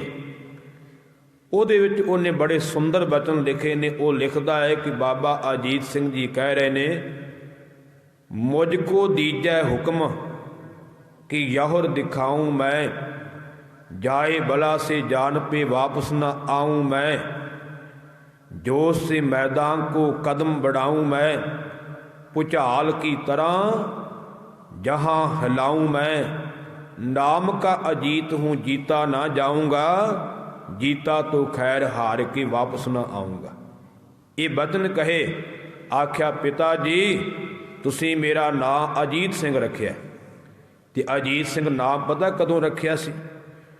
जदों कलगीधर पातशाह महाराज ने पहला जंग किया भंगाणी दा, ते भंगाणी दा युद्ध जित करके पातशाह वापस आए ने, ते गुरु प्यार वालिओ उस वेले सिख सतगुरां नूं वधाइयां दिंदे ने कि पातशाह तुहाडी जित होई है। पर महाराज कहंदे जित भावें साडी होई है, उस वेले गुरबाणी दे बचन उचारे जो श्री गुरु दसम ग्रंथ साहिब विच दर्ज ने, वो बचन उचारे ने, भाई जीत मेरी किरपा काल केरी। कहंदे जित भावें मेरी हुई है पर किरपा वाहिगुरू दी है। ते फिर दूजी वधाई दित्ती, कहन लगे पातशाह तुहाडे घर विच साहिबजादा आया है। सतगुरु पातशाह बड़े खुश होए। उदों माता सुंदर कौर दी कुखों बाबा अजीत सिंह दा जन्म होया सी, उसे दिन जिदन जंग जितया है। ते पातशाह कहन लगे असी अज जंग जित के आए हैं, ते साहिबजादे दा नाम भी असी अजीत सिंह रखते हैं, ते ये अपने नाम की लाज रखणगे, इन्हां नूं कोई जित नहीं सकेगा, मौत भी इन्हां नूं नहीं जित सकेगी। ये बचन कहे सन। उदों अजीत सिंह नां रखिया सी, ते अजीत दा अर्थ हुंदा नां जित्या जाण वाला। आख्या पातशाह पिता जी तुसी मेरा नाम अजीत सिंह रखिया सी, ते बचन कीता सी कि जिन्हों कोई जित ना सके, ते अज पातशाह मैं अपने नाम की लाज रखांगा। नाम का अजीत हूँ जीता ना जाऊंगा, जीता तो खैर हार के वापस ना आऊंगा। नाम दा अजीत हाँ, जित्या नहीं जावांगा, जे जित्या गया तो जिउंदा वापस नहीं आवांगा। कलगीधर पातशाह बड़े खुश होए। आख्या पुत्रा जे मैं आप कहंदा ते गल नहीं सी बननी, हुण तू आप चल करके आया जूझण वास्ते। हुण पातशाह जी ते अपने पुत्र नाल बचन कर रहे ने। उधर गुरु प्यार वालिओ भाई दया सिंह दियां नेत्रां विचों छम छम जिहड़ा जल वग रहा है भी कलगीधर पातशाह वर्गा कौन हो सकता है भी जिहड़ा अपने पुत्र भी सिंघां वास्ते वारन वास्ते तैयार होया। सतगुरु पातशाह जी ने अपने हत्थीं बाबा अजीत सिंह नूं तैयार कीता, जंग वास्ते तैयारी कीती है, नाल कुछ सिंघां दा जथा दिता है। आप कलगीधर पातशाह महाराज उपर चले गए ने चबारे विच, क्योंकि अगे गढ़ी दे दरवाजे अगे बहुत फौज सी। पातशाह ने तीरां दा मींह वराया है ते वैरियां दे आऊ लाए ने। उस वेले फौज मार करके राह पद्धरा कीता है ते गढ़ी दा दरवाजा खोलिया है। ते उस वेले बाबा अजीत सिंह कुछ सिंघां दा जथा लै करके जंग दे मैदान अंदर जूझण वास्ते गए ने। कलगीधर पातशाह हुण ममटी विच बैठे हुए देखते रहे ने, अज वेखदे अपने पुत्र नूं जंग करदियां होया। उस वेले गुरु प्यार वालिओ जंग दे मैदान अंदर जूझे ने। पहला तीर कमान हथ विच लई, तीर चलाए, पता ही नहीं किन्ने को वैरी मौत दे घाट उतारे ने। फिर नेजा हथ विच सी, नेजे नाल जंग कीता। एक बख्तरबंद संजो वाले सिपाही दी छाती विच नेजा मारिया ते गुरु प्यार वालिओ ने संजो पहनी हुई सी। जदों वापस खिंचिया तां उस वेले नेजे दा फल विच रह गया, कल्ली डांग ही हथ विच आई। फिर बाबा अजीत सिंह जी ने अपनी किरपान कढ़ी है ते किरपान दे नाल युद्ध कीता है। कई वैरियां दे आहू लाए, आखिरकार किरपान भी टुट गई है जंग करदियां होया। हुण कटार सी। अज आपां कहने भी इन्ने शस्त्र रखण दी की लोड़ है। ये शस्त्र जदों जंग हुंदा उदों ही काम आउंदे ने, लोड़ हुंदी सी जिहड़ा भी शस्त्र चल जावे। युद्ध कीता, आखिरकार वैरियां ने आख्या सुक्का ना जावे, ये गुरु गोबिंद सिंह दा वड्डा पुत्र जे जो जंग करन वास्ते आया है। वैरियां ने इक्के वार बाबा अजीत सिंह ते हमला कीता। ਇੱਕ ਦੋ ਨਹੀਂ ਹਜ਼ਾਰਾਂ ਤੀਰ ਚਲਾਏ ਨੇ ਤੇ ਹਜ਼ਾਰਾਂ ਤੀਰ ਬਾਬਾ ਅਜੀਤ ਸਿੰਘ ਦੇ ਸਰੀਰ ਨੂੰ ਵਿੰਨ ਗਏ ਨੇ। ਉਸ ਵੇਲੇ ਬਾਬਾ ਅਜੀਤ ਸਿੰਘ ਜੀ ਨੇ ਚਮਕੌਰ ਦੀ ਗੜੀ ਵੱਲ ਮੁਖ ਕੀਤਾ ਹੈ ਤੇ ਅੱਜ ਉੱਚੀ ਆਵਾਜ਼ ਵਿੱਚ ਆਖਿਆ, ਪਿਤਾ ਜੀ ਵਾਹਿਗੁਰੂ ਜੀ ਕਾ ਖਾਲਸਾ ਵਾਹਿਗੁਰੂ ਜੀ ਕੀ ਫਤਿਹ। ਇਉਂ ਫਤਿਹ ਗੁਜਾ ਕਰਕੇ ਸ਼ਹਾਦਤ ਦਾ ਜਾਮ ਪੀ ਗਏ ਨੇ।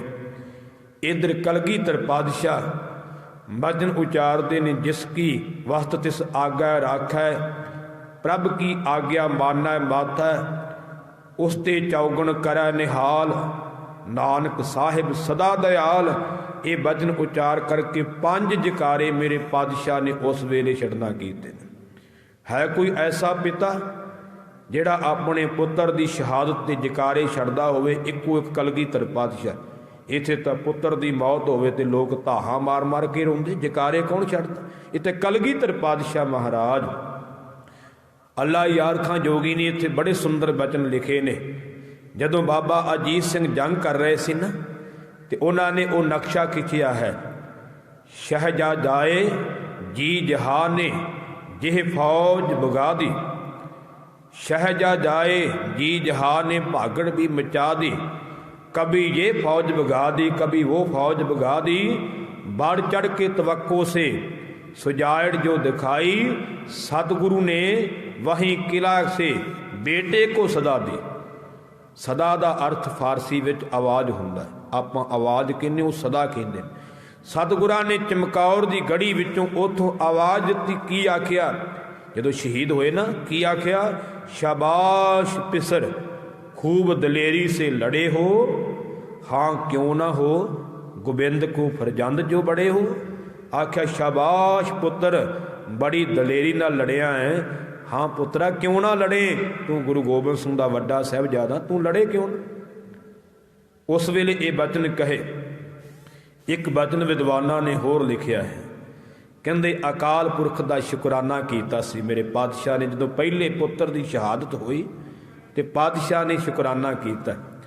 वो लिखते ने, लड़के ने लड़की जान दी आखिर तो जंग में, आया था हौसले से धर्म की उमंग में, बेटे के कत्ल होने की पहुंची जूं ही खबर, जाना जे बाप ने हुआ कत्ल वो पिसर, शुक्र अकाल पुरख का किया झट उठा के सर, और अर्ज की बंदे पे कर कृपा की नज़र, आज मुझ पर से तेरी अमानत अदा हुई, बेटे की जान धर्म की खातर फिदा हुई। ये बचन कीते जदों पता लगा कलगीधर पातशाह नूं मेरा साहिबजादा शहीद होया है, कहंदे अकाल पुरख दा शुक्र कीता है कि अज मेरे कोलों तेरी अमानत अदा हुई है, अज बेटे दी जान धर्म दी खातर जड़ी गई है। पहला पुत्र बाबा अजीत सिंह शहादत दा जाम पी गए ने। समा बीतता गया है, सो गुरु प्यार वालिओ अजे थोड़ा ही समा लंघिया ते उस वेले बाबा जुझार सिंह भी आ गए ने। 15 कुछ साल की उम्र है अजे बाबा जुझार सिंह जी दी। अल्लाह यार खां जोगी लिखते ने कि जदों सतगुरु पातशाह दे कोल बाबा जुझार सिंह आए तो उन्होंने की बचन कहे ने। बेटे को शहादत मिली, देखा जो पिदर ने, तूफान बका गम से किया दीदाए तर ने, उस वक्त कहा नन्हे से मासूम पिसर ने। कहते उस वक्त आ करके नन्हे से मासूम पुत्र बाबा जुझार सिंह ने किया की किया सी, रुखसत हमें दिलवाओ पिता जाएंगे। आख्या पिता जी मैनू भी छुट्टी दिओ, मैं भी जाना जंग के मैदान अंदर जूझन वास्ते, मेरा भरा शहादत का जाम पी गया है, पातशाह मैनू तुसीं पिछे रख लिया, अज वितकरा क्यों? अगे जदों तुसीं कपड़े बना के दिंदे सी इक्को जे, हर समान तुसीं इक्को जिहा बना के दिंदे सी, अज जे शहादत का जाम पीना सी ते तुसीं वड्डे नूं पहलां भेज दिता, मेरे नाल वितकरा कीता, मैनू क्यों नहीं नाल भेजिया? हुण मैनू छुट्टी दिओ पिता जी, हुण जावांगे, रुखसत हमें दिलवाओ पिता जाएंगे, भाई से बिछड़ कर हमें जीना नहीं पाता, सोना नहीं खाना नहीं पीना नहीं पाता। आख्या भरा तो विछड़ करके हुण जिंदगी चंगी नहीं लगती, ना हुण सौना चंगा लगता, ना हुण खाना चंगा लगता है, ना हुण पीना चंगा लगता है। पिता जी मैनू आग्या दिओ कि मैं भी जूझण वास्ते जावां। हुण पातशाह जी बड़े खुश होए ने। हुण भाई दया सिंह जी ये दृश्य देखते ने ते अंदरे अंदर बागो बाग भी हुंदे ने ते नेत्रां विचों जल भी वह रहा है भी कैसे पिता ने कलगीधर पातशाह, किहो जिहा हिरदा है इन्हां दा भी कोई फर्क नहीं। केवल क्या नहीं सी अज करके विखाया है कि मैं पुत्रां विच ते ਸਿੰਘਾਂ विच कोई फर्क नहीं रखिया। सो गुरु प्यार वालिओ, उस वेले बाबा जुझार सिंह नूं सतगुरां ने अपने हत्थीं तैयार कीता है। कलगीधर पातशाह ने अपने कमर कस्से विचों एक खंजर कढ़िया ते अपने पुत्र नूं दिंदे ने ते नाल बचन करदे ने, हम देते हैं खंजर उसे शमशीर समझना। आख्या पुत्र असीं तैनूं एक खंजर दे रहे हैं, इनू कृपाण समझी, कृपाण दा कर्म करेगा। हम देते हैं खंजर उसे शमशीर समझना, नेजों की जगह दादा का तुम तीर समझना, जितने मरे उनसे उन्हें विपीर समझना, जख्म आए तो रोना नहीं दलगीर समझना। कोई जख्म शरीर ते आ जावे ते रोना नहीं गा। जब तीर कलेजे में लगे, अगला वचन कीता अपने पुत्र नाल कलगीधर पातशाह ने, जब तीर कलेजे में लगे सी नहीं करना, उफ मुंह से मेरी जान कभी भी नहीं करना।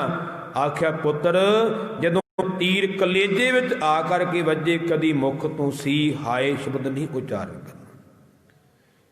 इस तो भाव लेना भी कलगीधर पातशाह नाल तां ये भी कही जा रहे हैं कि तीर पिठ विच नहीं खाना, कलेजे च लगना चाहिए है, सामने वजना चाहिए है।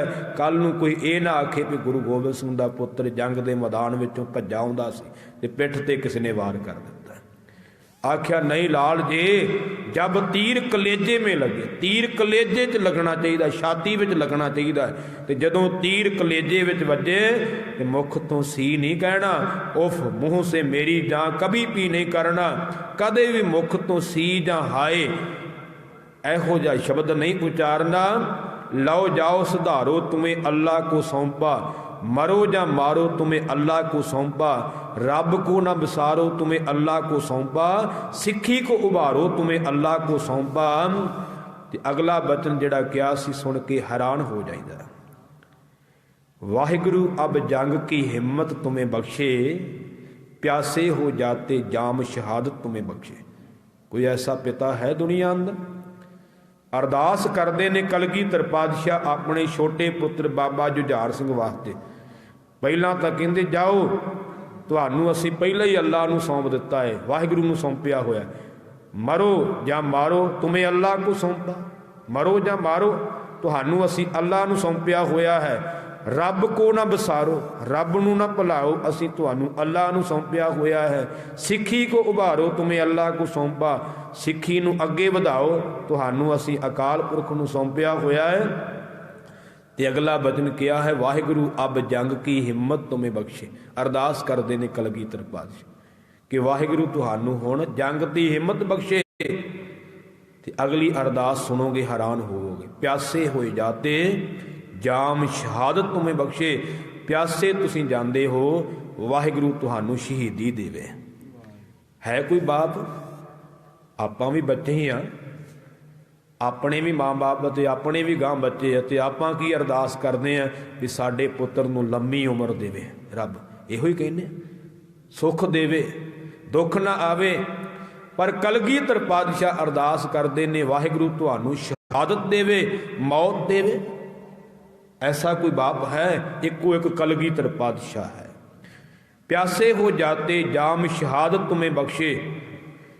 इउं अरदास करके कलगीधर पातशाह जी ने बाबा जुझार सिंह नूं तोरिया है। बाबा जुझार सिंह जी कुछ सिंघां दे नाल उस वेले जंग के मैदान में जूझण वास्ते चले ने। कलगीधर पातशाह ने उपरों तीर चलाए ने, वैरियां दे आहू लाहे ने, गढ़ी का दरवाजा खोलिया है ਤੇ ਬਾਬਾ ਜੁਝਾਰ ਸਿੰਘ ਜੀ ਉਸ ਵੇਲੇ ਜੰਗ ਦੇ ਮੈਦਾਨ ਵਿੱਚ ਗਏ ਨੇ। ਐਸਾ ਜੰਗ ਕੀਤਾ ਹੈ ਕਿ ਮੁਗਲਾਂ ਨੇ ਮੂੰਹ ਵਿੱਚ ਉਂਗਲਾਂ ਪਾ ਲਈਆਂ ਸੀ ਕਿ ਸਾਡੇ ਤੇ ਕਿਆਮਤ ਆ ਗਈ ਹੈ। ਜਦੋਂ ਬਾਬਾ ਜੁਝਾਰ ਸਿੰਘ ਦੀ ਤਲਵਾਰ ਤੇਗ ਚੱਲਦੀ ਸੀ ਨੇ ਕੋਈ ਅੱਗੇ ਠਹਿਰਦਾ ਨਹੀਂ ਸੀ। ਪਤਾ ਹੀ ਨਹੀਂ ਕਿੰਨੇ ਕੁ ਵੈਰੀਆਂ ਦੇ ਆਹੂ ਲਾਏ ਤੇ ਆਖਰਕਾਰ ਆਹੂ ਲਾਉਂਦਿਆਂ ਵੈਰੀਆਂ ਨੇ ਇੱਕੇ ਵਾਰ ਤੀਰ ਚਲਾਏ ਨੇ ਤੇ ਬਾਬਾ ਜੁਝਾਰ ਸਿੰਘ ਦਾ ਹਿਰਦਾ ਤੀਰਾਂ ਦੇ ਨਾਲ ਛਲਣੀ ਹੋ ਗਿਆ ਹੈ। ਉਸ ਵੇਲੇ ਗੜੀ ਵੱਲ ਮੁੱਖ ਕਰਕੇ ਆਖਿਆ ਸੀ, ਪਿਤਾ ਜੀ ਵਾਹਿਗੁਰੂ ਜੀ ਕਾ ਖਾਲਸਾ ਵਾਹਿਗੁਰੂ ਜੀ ਕੀ ਫਤਿਹ। ਫਤਿਹ ਗੁਜਾਈ ਹੈ, ਸ਼ਹਾਦਤ ਦਾ ਜਾਮ ਪੀ ਗਏ ਨੇ। ਕਲਗੀਧਰ ਪਾਤਸ਼ਾਹ ਨੇ ਬਚਨ ਉਚਾਰੇ ਨੇ, ਕਬੀਰ ਮੇਰਾ ਮੁਝ ਮੈਂ ਕਿਛ ਨਹੀਂ, ਜੋ ਕੁਛ ਹੈ ਸੋ ਤੇਰਾ, ਤੇਰਾ ਤੁਝ ਕੋ ਸੌਂਪ ਤੇ ਕਿਆ ਲਾਗੈ ਮੇਰਾ। ਇਹ ਬਚਨ ਉਚਾਰ ਕਰਕੇ 5 ਜਕਾਰੇ ਛੱਡਣਾ ਕੀਤੇ ਨੇ। ਧਿਆਨ ਦੇਣਾ ਗੁਰੂ ਪਿਆਰ ਵਾਲਿਓ, ਸਤਿਗੁਰਾਂ ਦੇ ਦੋਵੇਂ ਲਾਲ ਸ਼ਹੀਦ ਹੋ ਗਏ ਨੇ। ਹੁਣ ਸਤਿਗੁਰੂ ਪਾਤਸ਼ਾਹ ਨੇ ਆਪ ਤਿਆਰੀ ਕੀਤੀ ਜੰਗ ਦੇ ਮੈਦਾਨ ਅੰਦਰ ਜੂਝਣ ਵਾਸਤੇ, ਕਿਉਂਕਿ ਪਾਤਸ਼ਾਹ ਨੇ ਆਪਣੀ ਬਾਣੀ ਵਿੱਚ ਇਹ ਬਚਨ ਵੀ ਲਿਖੇ ਨੇ, ਜਬ ਆਵ ਕੀ ਔਦ ਨਿਦਾਨ ਬਣੈ ਅਤ ਹੀ ਰਣ ਮੈਂ ਤਬ ਜੂਝ ਮਾਰਾਂ। ਪਾਤਸ਼ਾਹ ਕਹਿੰਦੇ ਨੇ ਜਦੋਂ ਮੇਰੀ ਉਮਰ ਦਾ ਅੰਤ ਹੋਵੇ ਵਾਹਿਗੁਰੂ ਜੀ, ਮੈਂ ਜੰਗ ਦੇ ਮੈਦਾਨ ਅੰਦਰ ਜੂਝ ਕਰਕੇ ਮਰਾਂ, ਹੋਰ ਕਿਸੇ ਢੰਗ ਨਾਲ ਨਾ। ਇਹ ਬਚਨ ਆਪ ਕਹੇ ਸਨ। ਕਲਗੀਧਰ ਪਾਤਸ਼ਾਹ ਆਪ ਤਿਆਰ ਹੋਏ ਜੰਗ ਵਿੱਚ ਜਾਣ ਵਾਸਤੇ। ਭਾਈ ਦਇਆ ਸਿੰਘ, ਭਾਈ ਧਰਮ ਸਿੰਘ, 5 ਪਿਆਰਿਆਂ ਵਿੱਚੋਂ ਸਿਰਫ 2 ਹੀ ਜਿਉਂਦੇ ਸਨ, 3 ਸ਼ਹੀਦੀ ਪਾ ਚੁੱਕੇ ਸਨ। ਤੇ ਮੈਂ ਅਕਸਰ ਬੇਨਤੀ ਕਰਦਾ ਹੁੰਦਾ ਹੈ, ਜਿਹੜੇ 3 ਪਿਆਰੇ ਸ਼ਹੀਦ ਹੋਏ ਆ ਨਾ ਗੁਰੂ ਪਿਆਰ ਵਾਲਿਓ, ਉਹਨਾਂ ਦੀ 2 ਵਾਰ ਸ਼ਹਾਦਤ ਹੋਈ ਹੈ।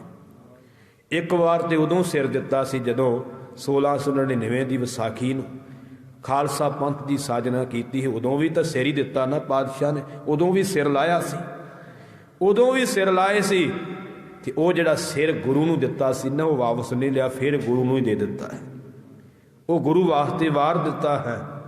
ਹੁਣ 2 ਪਿਆਰੇ ਬਾਕੀ ਨੇ, ਭਾਈ ਦਇਆ ਸਿੰਘ ਤੇ ਭਾਈ ਧਰਮ ਸਿੰਘ, ਤੇ 10 ਕੁ ਦੇ ਕਰੀਬ ਸਾਰੇ ਸਿੰਘ ਰਹਿ ਗਏ ਨੇ ਭਾਈ ਦਇਆ ਸਿੰਘ ਸਮੇਤ। ਭਾਈ ਸੰਗਤ ਸਿੰਘ, ਭਾਈ ਸੰਤ ਸਿੰਘ, ਭਾਈ ਕੋਠਾ ਸਿੰਘ, ਭਾਈ ਮਾਨ ਸਿੰਘ ਇਤਿਆਦਿਕ ਸਿੰਘ ਜਿਹੜੇ ਨੇ ਜਿਉਂਦੇ ਨੇ। ਭਾਈ ਦਇਆ ਸਿੰਘ ਨੇ ਵਿਚਾਰ ਕੀਤੀ ਸਿੰਘਾਂ ਦੇ ਨਾਲ ਵੀ ਸਿੰਘੋ ਬੜਾ ਨੁਕਸਾਨ ਹੋ ਚੁੱਕਾ ਹੈ। ਹੁਣ ਕਲਗੀਧਰ ਪਾਤਸ਼ਾਹ ਆਪ ਜਾਣ ਤੇ ਬਾਜਿਦ ਨੇ, ਤੇ ਜੇ ਕਲਗੀਧਰ ਪਾਤਸ਼ਾਹ ਸ਼ਹੀਦੀ ਦੇ ਗਏ ਤੇ ਪੰਥ ਦਾ ਕੀ ਬਣੇਗਾ। ਆਪਾਂ ਸ਼ਹੀਦ ਹੋ ਜਾਵਾਂਗੇ ਤੇ ਕੋਈ ਗੱਲ ਨਹੀਂ, ਕਲਗੀਧਰ ਪਾਤਸ਼ਾਹ ਪੰਥ ਜਦੋਂ ਮਰਜ਼ੀ ਤਿਆਰ ਕਰ ਸਕਦੇ ਨੇ। ਪਰ ਜੇ ਸਤਿਗੁਰੂ ਜੀ ਸ਼ਹਾਦਤ ਦਾ ਜਾਮ ਪੀ ਗਏ ਤੇ ਸਾਡੇ ਕੋਲੋਂ ਗੁਰੂ ਤਿਆਰ ਨਹੀਂ ਹੋ ਸਕਦਾ। ਗੁਰੂ ਸਿੱਖ ਤਾਂ ਤਿਆਰ ਕਰ ਸਕਦਾ ਹੈ, ਪਰ ਸਿੱਖ ਗੁਰੂ ਨਹੀਂ ਤਿਆਰ ਕਰ ਸਕਦਾ। ਉਸ ਵੇਲੇ ਪਹਿਲਾਂ ਤਾਂ ਬੇਨਤੀ ਕੀਤੀ, ਪਾਤਸ਼ਾਹ ਤੁਸੀਂ ਚਮਕੌਰ ਦੀ ਗੜੀ ਛੱਡ ਕਰਕੇ ਚਲੇ ਜਾਓ। ਤੇ ਪਾਤਸ਼ਾਹ ਇਹ ਬੇਵਕਤੀ ਸ਼ਹੀਦੀ ਕੌਮ ਦਾ ਬੜਾ ਨੁਕਸਾਨ ਕਰੇਗੀ। ਪਾਤਸ਼ਾਹ ਕਹਿਣ ਲੱਗੇ, ਦਇਆ ਸਿੰਘਾ ਇਹ ਕਿਵੇਂ ਹੋ ਸਕਦਾ ਹੈ, ਕਿਹੜਾ ਮੂੰਹ ਲੈ ਕੇ ਜਾਵਾਂਗਾ ਵੀ ਮੈਂ ਲੋਕਾਂ ਦੇ ਪੁੱਤ ਮਰਵਾ ਕੇ ਜਾਨ ਬਚਾ ਕੇ ਆ ਗਿਆ। ਐਸਾ ਨਹੀਂ ਹੋ ਸਕਦਾ, ਅਸੀਂ ਸ਼ਹਾਦਤ ਦਾ ਜਾਮ ਪੀਣਾ ਹੈ। ਭਾਈ ਦਇਆ ਸਿੰਘ ਨੇ ਸੋਚਿਆ ਹੈ ਕਿ ਸਤਿਗੁਰਾਂ ਨੇ ਨਹੀਂ ਮੰਨਣਾ। ਉਸ ਵੇਲੇ ਚੇਤੇ ਕੀਤਾ ਕਿ ਕਲਗੀਧਰ ਪਾਤਸ਼ਾਹ ਮਹਾਰਾਜ ਨੇ ਸੋ 5 ਪਿਆਰਿਆਂ ਨੂੰ, 5 ਸਿੰਘਾਂ ਨੂੰ ਵਡਿਆਈ ਦਿੱਤੀ ਹੈ ਕਿ 5 ਸਿੰਘਾਂ ਦਾ ਹੁਕਮ ਬਚਨ ਗੁਰੂ ਵੀ ਨਹੀਂ ਮੋੜ ਸਕਦਾ। ਉਸ ਵੇਲੇ 5 ਪਿਆਰੇ ਤਿਆਰ ਕੀਤੇ ਨੇ, ਸਤਿਗੁਰਾਂ ਦੇ ਕੋਲ ਪਹੁੰਚੇ। ਆਖਿਆ ਕਲਗੀਧਰ ਪਾਤਸ਼ਾਹ ਤੁਸੀਂ ਸਾਡੀ ਬੇਨਤੀ ਪ੍ਰਵਾਨ ਨਹੀਂ ਕੀਤੀ, ਤੁਸੀਂ ਇਹ ਵਡਿਆਈ ਦਿੱਤੀ ਆਪਣੇ 5 ਸਿੰਘਾਂ ਨੂੰ ਕਿ 5 ਸਿੰਘਾਂ ਦਾ ਬਚਨ ਗੁਰੂ ਵੀ ਨਹੀਂ ਮੋੜ ਸਕਦਾ। ਆਖਿਆ ਪਾਤਸ਼ਾਹ 5 ਸਿੰਘ ਤੁਹਾਨੂੰ ਬਚਨ ਕਰਦੇ ਨੇ ਕਿ ਤੁਹਾਨੂੰ ਚਮਕੌਰ ਦੀ ਗੜੀ ਤੋਂ ਜਾਣਾ ਪਵੇਗਾ। ਕਲਗੀਧਰ ਪਾਤਸ਼ਾਹ ਨੇ ਉਸ ਵੇਲੇ ਸੀਸ ਝੁਕਾ ਦਿੱਤਾ 5 ਅੱਗੇ, ਪੰਥ ਅੱਗੇ ਸੀਸ ਝੁਕਾ ਦਿੱਤਾ ਹੈ। ਆਖਿਆ 5 ਦਾ ਹੁਕਮ ਸਿਰ ਮੱਥੇ। ਮੈਂ ਕਈ ਵਾਰ ਬਚਨ ਕਰਦਾ ਹੁੰਦਾ ਹੈ, ਕਲਗੀਧਰ ਪਾਤਸ਼ਾਹ ਨੇ ਤੇ 5 ਪਿਆਰਿਆਂ ਦਾ ਹੁਕਮ ਮੰਨਿਆ, ਪਰ ਆਪਾਂ ਨਹੀਂ ਜੇ ਮੰਨਦੇ। ਅੰਮ੍ਰਿਤ ਆਪਾਂ ਵੀ 5 ਕੋਲੋਂ ਛਕਿਆ ਨਾ, ਤੇ ਜੋ ਕੁਝ 5 ਪਿਆਰਿਆਂ ਨੇ ਆਪਾਂ ਨੂੰ ਕਿਹਾ ਆਪਾਂ ਕਰਦੇ ਹਾਂ। ਜੇ ਨਹੀਂ ਕਰਦੇ ਤੇ ਫਿਰ ਹੁਕਮ ਨਹੀਂ ਨਾ ਮੰਨਿਆ। ਅਸੀਂ ਸਾਰੇ ਉਲਟ ਕੰਮ ਕਰਦੇ, ਉਲਟ। ਪੰਜਾਂ ਪਿਆਰਿਆਂ ਨੇ ਸਾਨੂੰ ਕਿਹਾ ਸੀ ਮੂਲ ਮੰਤਰ ਦਾ ਰੋਜ਼ ਅਭਿਆਸ ਕਰਨਾ ਹੈ।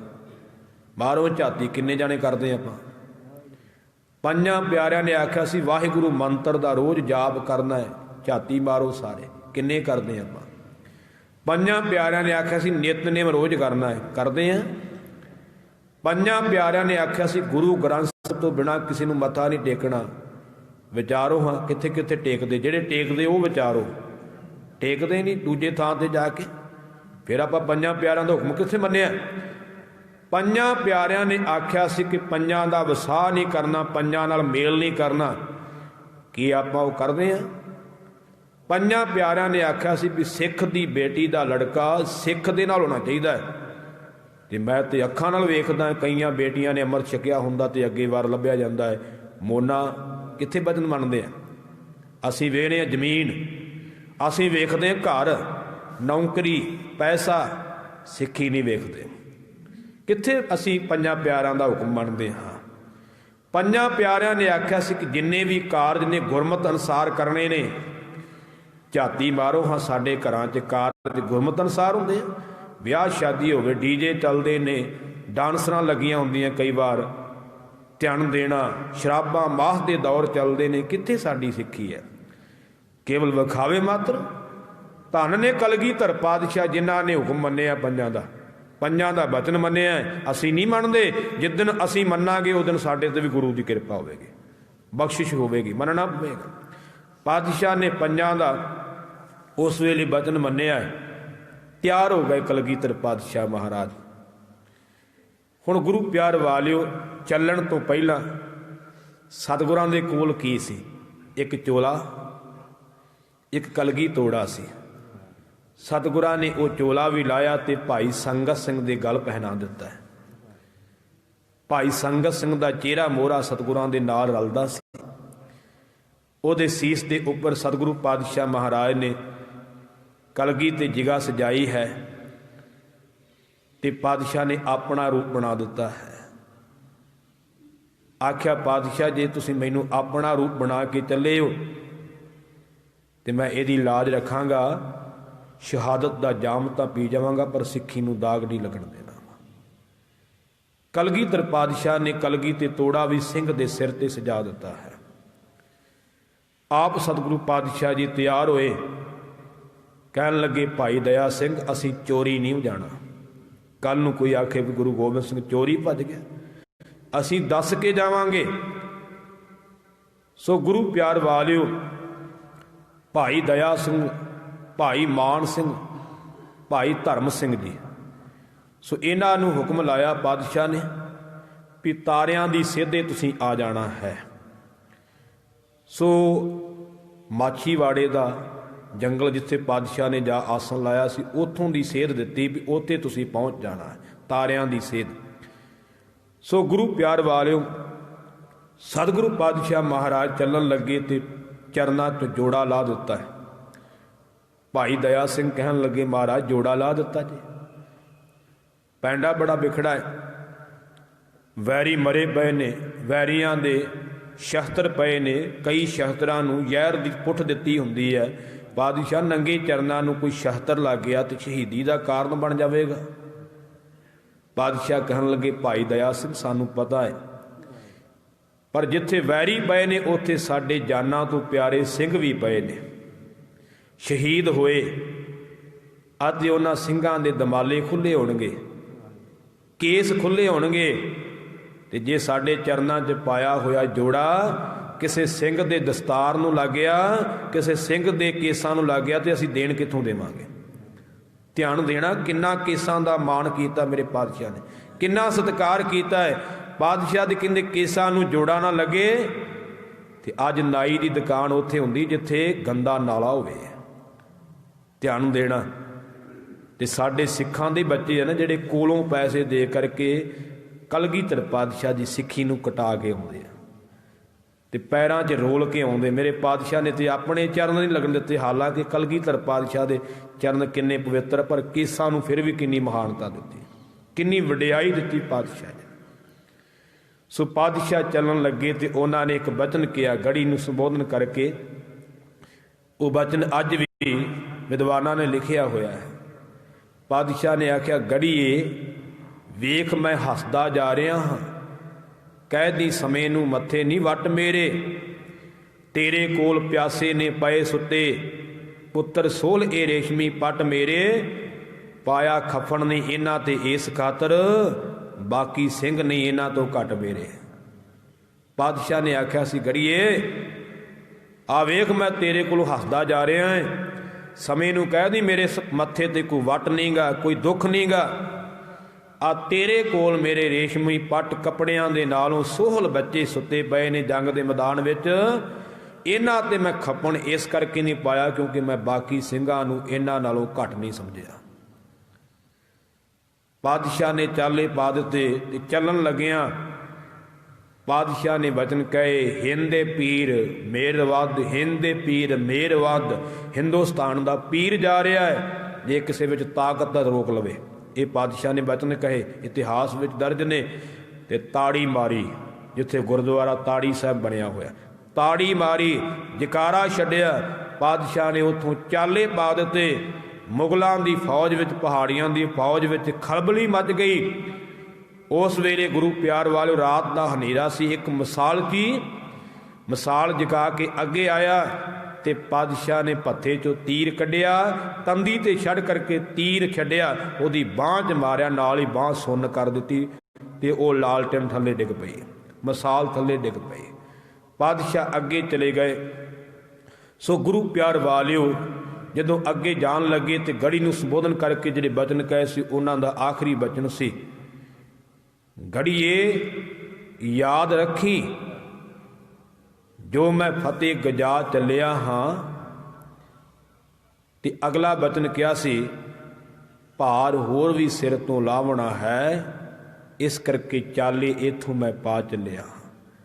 ਪਾਤਸ਼ਾਹ ਮਹਾਰਾਜ ਚਮਕੌਰ ਦੀ ਗੜੀ ਵਿੱਚੋਂ ਗਏ।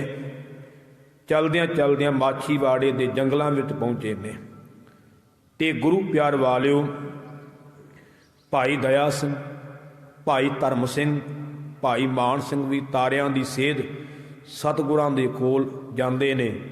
ਜਦੋਂ ਗੁਰੂ ਪਿਆਰ ਵਾਲਿਓ ਹੁਣ ਮਾਛੀਵਾੜੇ ਦੇ ਜੰਗਲਾਂ ਵਿੱਚ ਪਾਤਸ਼ਾਹ ਜੀ ਇੱਕ ਦਰਖਤ ਦੇ ਥੱਲੇ ਟਿੰਡ ਦਾ ਸਰਾਣਾ ਲਾ ਕਰਕੇ ਲੰਮੇ ਪਏ ਨੇ। ਖੱਬਾ ਪਾਸਾ ਥੱਲੇ ਹੈ ਤੇ ਸੱਜਾ ਉੱਪਰ ਹੈ, ਪਾਸੇ ਪਰਨੇ ਪਏ ਹੋਏ ਨੇ।